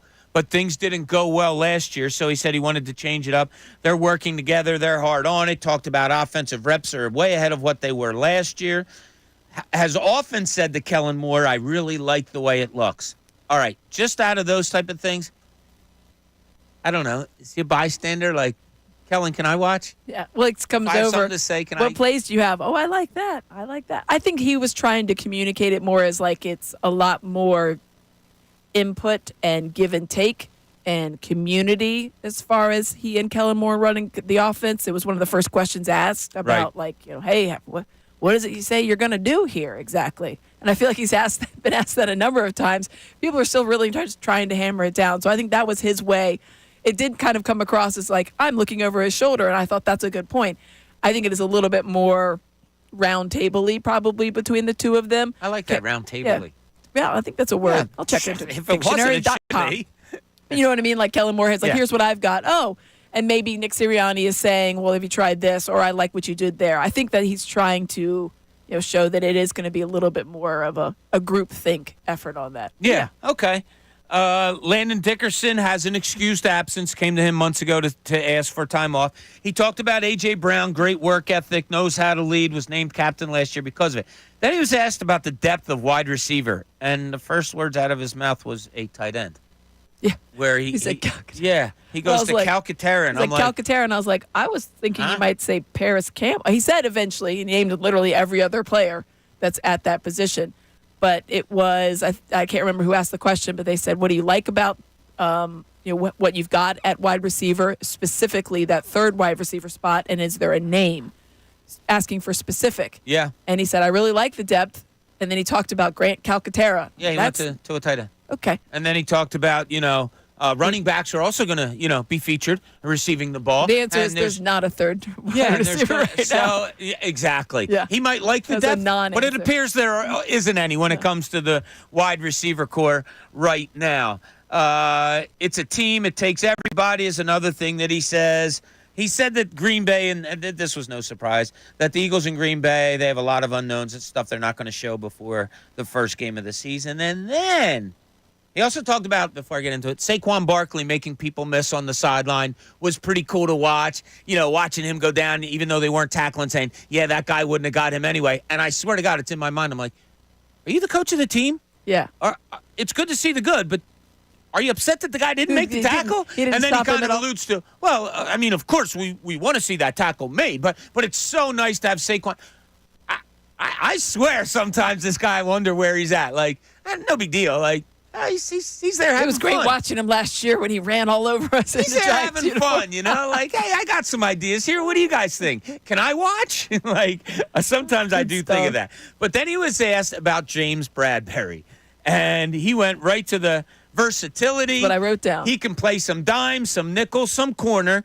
He'll be at safety today. Reminds me, he didn't say it. Reminded him of Charles Woodson. I don't want to say. He said Charles Woodson was the type of guy who went from corner that could go and play safety and stay all pro there. He also said the more you can do, it's a team game. He's a team guy. The more you can do, it's always better. Yeah, James Bradberry, as he was speaking, I was waving goodbye. He's not. That's a sales pitch right there. It is, and I feel bad. Anybody interested in this versatile guy? Look, he can play the nickel, and he's going to be at safety. And he mentioned Charles Woodson. Like, come on. Yeah, that wasn't. It wasn't great. No, I get what he was saying, but you can't say that. Bradbury, I think, is there just trying to keep up the reps and do what he's supposed to do, play the role, and then hopefully find a team that is going to use him. Yeah. Because this team's not it. And you do. You try him at different spots. Anytime a guy that all that reeked to me was, no, one of the rookies is sneaking into the other side. And they're going to be the starter at the at opposite of Slay. If they do try him at all these things that he talked about, and all of a sudden Vic Fangio goes, yo, Bradbury in the nickel slot there, I don't mind that. Like, he looks pretty good. And, maybe you use that once in a while. I don't, as one of our YouTubers said, and I don't think this is going to happen, I don't think he's going to take the spot of a younger guy because of his versatile performance. Yeah, I think that's Quinion Mitchell's spot. So do I, yeah.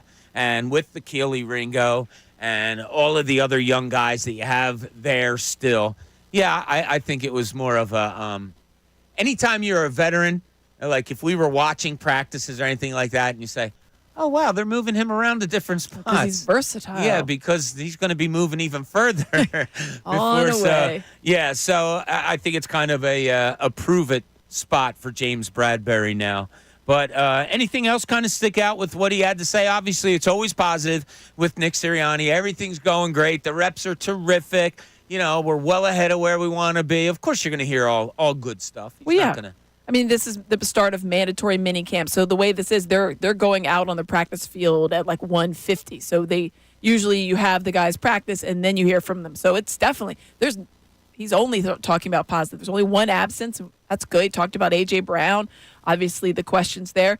I thought it was interesting. You had a right guard question you're asking about because they made the signing today for an offensive line. You don't get a lot of offensive line questions at a mandatory mini camp. But no. Steen is their guy. He said this is what we expect of him. He saw starter minutes and snaps last year in high leverage situations. He mentioned the playoff game as well. So I thought that was interesting. Like I love that's where we're at when you're sitting there and like, yeah, you know what? I really got to get I need to know what's going on the offensive line right there. What's going on with Tyler Steen? Yeah, I thought it was interesting that he was asked about starters. And, do you key in on any starters or anything? He's like, what day is it? It's months away from. And I was like, what? It's Tuesday. Yeah, I mean, no, there's battles for positions or something. But, look, I'm not going to say I don't like him as a head coach. I'm not going to say I love him as a head coach. I'm following the lack of a better term, the process of it all. He had great success early on, playoffs 3 years in a row, went to a Super Bowl, barely lost it. You can't negate that. You can't just cross that off and say whatever. Whatever he does, it went to a 9-7 season in a playoff, a 14-3 season in a Super Bowl, a 10-1 start that led to a fall off. I'm not one of those, he's got to be gone. I'm interested to see how this progresses. I am starting to lean towards, though, the more of the, man, what does he do here? Like, is this guy along for the best free ride in the world? I don't know. And, look, he could be doing a whole lot of stuff that isn't major stuff that keeps this organization running smoothly. But I don't know. I just felt like when he was talking about Kellen Moore, man, I just keep going up to him and saying, I really like that. Is Kellen Moore coming in and looking at Nick Sirianni's playbook and going, yeah, no. And then just opening up the zone and Sirianni's going, yeah, that's sort of what I had on page 6, right? And he's like, yeah, sure it is, Nick, sure. Yeah. Okay, I really like that, Kellen. I don't know. You kept using the word tweak. Tweak. Yeah. It's tweaks. It's a little bit more than a tweak after that season last year. Yeah, I can't stand listening to him. Really? And look, I do not overplay let's analyze this, but you have to talk about what the head coach had to say. Yeah. I don't say laughable in a way that I think it's dumb or anything like that. I find it laughable in that, like, some of the things are like blatantly, oh, what do you think? I'm going to go to a couple more defensive meetings? Is that what you want? Okay, I'll do that. Like, I think that's funny. Like, oh, we thought you were in on all the defensive meetings because, like, you're the head coach. And now he's talking about, hey, man, I went over to Kellen after that play, and I was like, that's fun. Look at that. I hope you like it. I hired him as your offensive coordinator. Yeah, I find it fun. The alternate timeline of, man, I was at OTAs over the last couple of weeks, and I just kept saying to Kellen, I don't like at all what you've got there. Exactly, yeah. We should fix that. Yeah, you shouldn't do that ever again. It's almost, I guess, what I'm looking for. that he comes out and says maybe, or we see it more importantly. We were starting to do this. I didn't like that, so I scratched that and I said, no, let's use Saquon more this way or that way. And that would be more of the other. discussion, a group effort type of thing between the two of them. That would be more head coachably. Or coach, I was trying to use your word. Round table-y? Yeah, that would be more coach-like, I guess I could say. Yeah, more head coachy. Yeah, more head coachy. Head coachy. I got it. Hey, you should write your own dictionary. You're pretty good at that. All right, when we get back, we'll finish it up here as we lead into the best show ever. Coming up at 2, you have Tyrone, Ricky, and Silvana here today. We'll wrap it all up when we get back. This is Middays, Bob Cooney, 97.5 The Fanatic.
Hope you're having a great Tuesday, everybody. We just heard from Eagles head coach Nick Sirianni. I said to Ray earlier in the show, off the air, into his ear, I said, you're such a good calming influence. You know, like when things were a little bit crazy, Ray's just got nice that, thing to say. like calming influence going about him. Then I go in to say hi to him after the Nick Sirianni press conference, and the guy's lost his noodles. Like, he is... From listening to it? Yeah. Oh. He's you're going to hear an update maybe even later where he kind of says, how are you going to phrase A master class of a Nick Sirianni presser. Yes, a master class of a Nick Sirianni presser. Now, I went into Ray and said, I wonder, is he aware of the perception, how he's perceived by a lot of the fan base now, where it is a lot of, what do you do here, kind of stuff like that. And Ray said, I think he's keenly aware, but he just plays up to it. I think he's very aware. Really? Here's a guy that shows up to each press conference with a different T-shirt, usually representing... Had a Phillies hat on today, Aim. Listen, he's very aware of everything here in Philadelphia. I think he consumes a lot of stuff. Radio and television and social media. I think he's very keenly aware of his perception. I don't know if he plays into it or he just doesn't... he can't stop himself, but I feel like he's absolutely aware. Because I find it interesting that if there is a fan base out there that is, I don't want to say question me. I really don't want to come down on Nick Sirianni because to me, the end point is the end point, and that's a Super Bowl, 3 straight playoff appearances. They could be really good again this year. Mm-hmm. So I'm not putting them down, but there is a good part of the fan base that is wondering, okay, what do you do? You know, where are you going? And he comes out and says stuff like he says about, I've been going over to Kellen Moore and telling him, great. Wow, that looks really great. I think that he's not as aware that that's going to come across as a surprise. It came across as a surprise. I think he was meaning it as to show that he is involved in the offense. Like, I'm looking at him saying, that's good.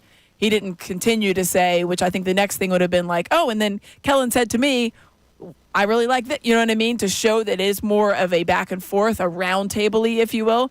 But it came across as almost a surprise of like, hey, I hope it looks good because you hired the guy to be your offensive coordinator. Don't sound surprised. Yeah, it's just there just seems to be a little, I don't want to say a disconnect because, like you said, he is connected. He does know what people are saying, and he's up for it. But I do. I find myself laughing, not in a mad way, but laughing like, okay, you're comfortable saying, oh, yeah, I'll pop in maybe on a couple defensive meetings and the different things that he says. Check out a play or two. Why does it kind of, rub you the wrong way, Raymond? I don't know. It's just too much. It's too much extra. I get there's too much ancillary, nonsense. That's just what he is. I get it. We have to pick things out from what it is. So I'd prefer instead of this, 2 or 3 minute diatribes, like the things he can find himself going. Like today, we got 1,000 different coaches in. I'm so glad the coaches are down there, that there are people welcome there. I don't need that today. Yeah. They're high school coaches. Yeah, it is funny how he install an offense. Yeah, you asked 2 questions, so hold on. I can't go to you. Let me go to Marty over here, and that stuff like that. But I think you hit it on the head. That's just who he is. Yeah, no, he's just. It is. It's who he is. Maybe he is. And you said I'd love to go out and have beers with him. Seems like that kind of a guy. Negative. I don't think that's a negative. No. But and we have some news already from Mandy Minis. Yeah, apparently Bradbury already went to the medical tent. I don't laugh. We were just talking about his versatility. He came out of the tent without his helmet. So that's what we've got so far. The way you said it, I'm sorry. I apologize. I don't wish injury, obviously, on anyone. It was just, not comical, but it was ironic. We were literally just talking about it. Very good. I like that. All right, listen, we want to thank you for joining us today. We're going to be back at you at 10 o'clock tomorrow. Actually, in your chair tomorrow is going to be that guy over there. Ray Dunn's going to join me in studio tomorrow. Wait to listen. It's going to be a fun time. Amy, we love you. Can't wait to see you again on Thursday. Correct. You'll be back here. So we'll take care of all that. Stay tuned now for the best show ever coming up. Thanks for being with us, everybody. We will talk to you tomorrow.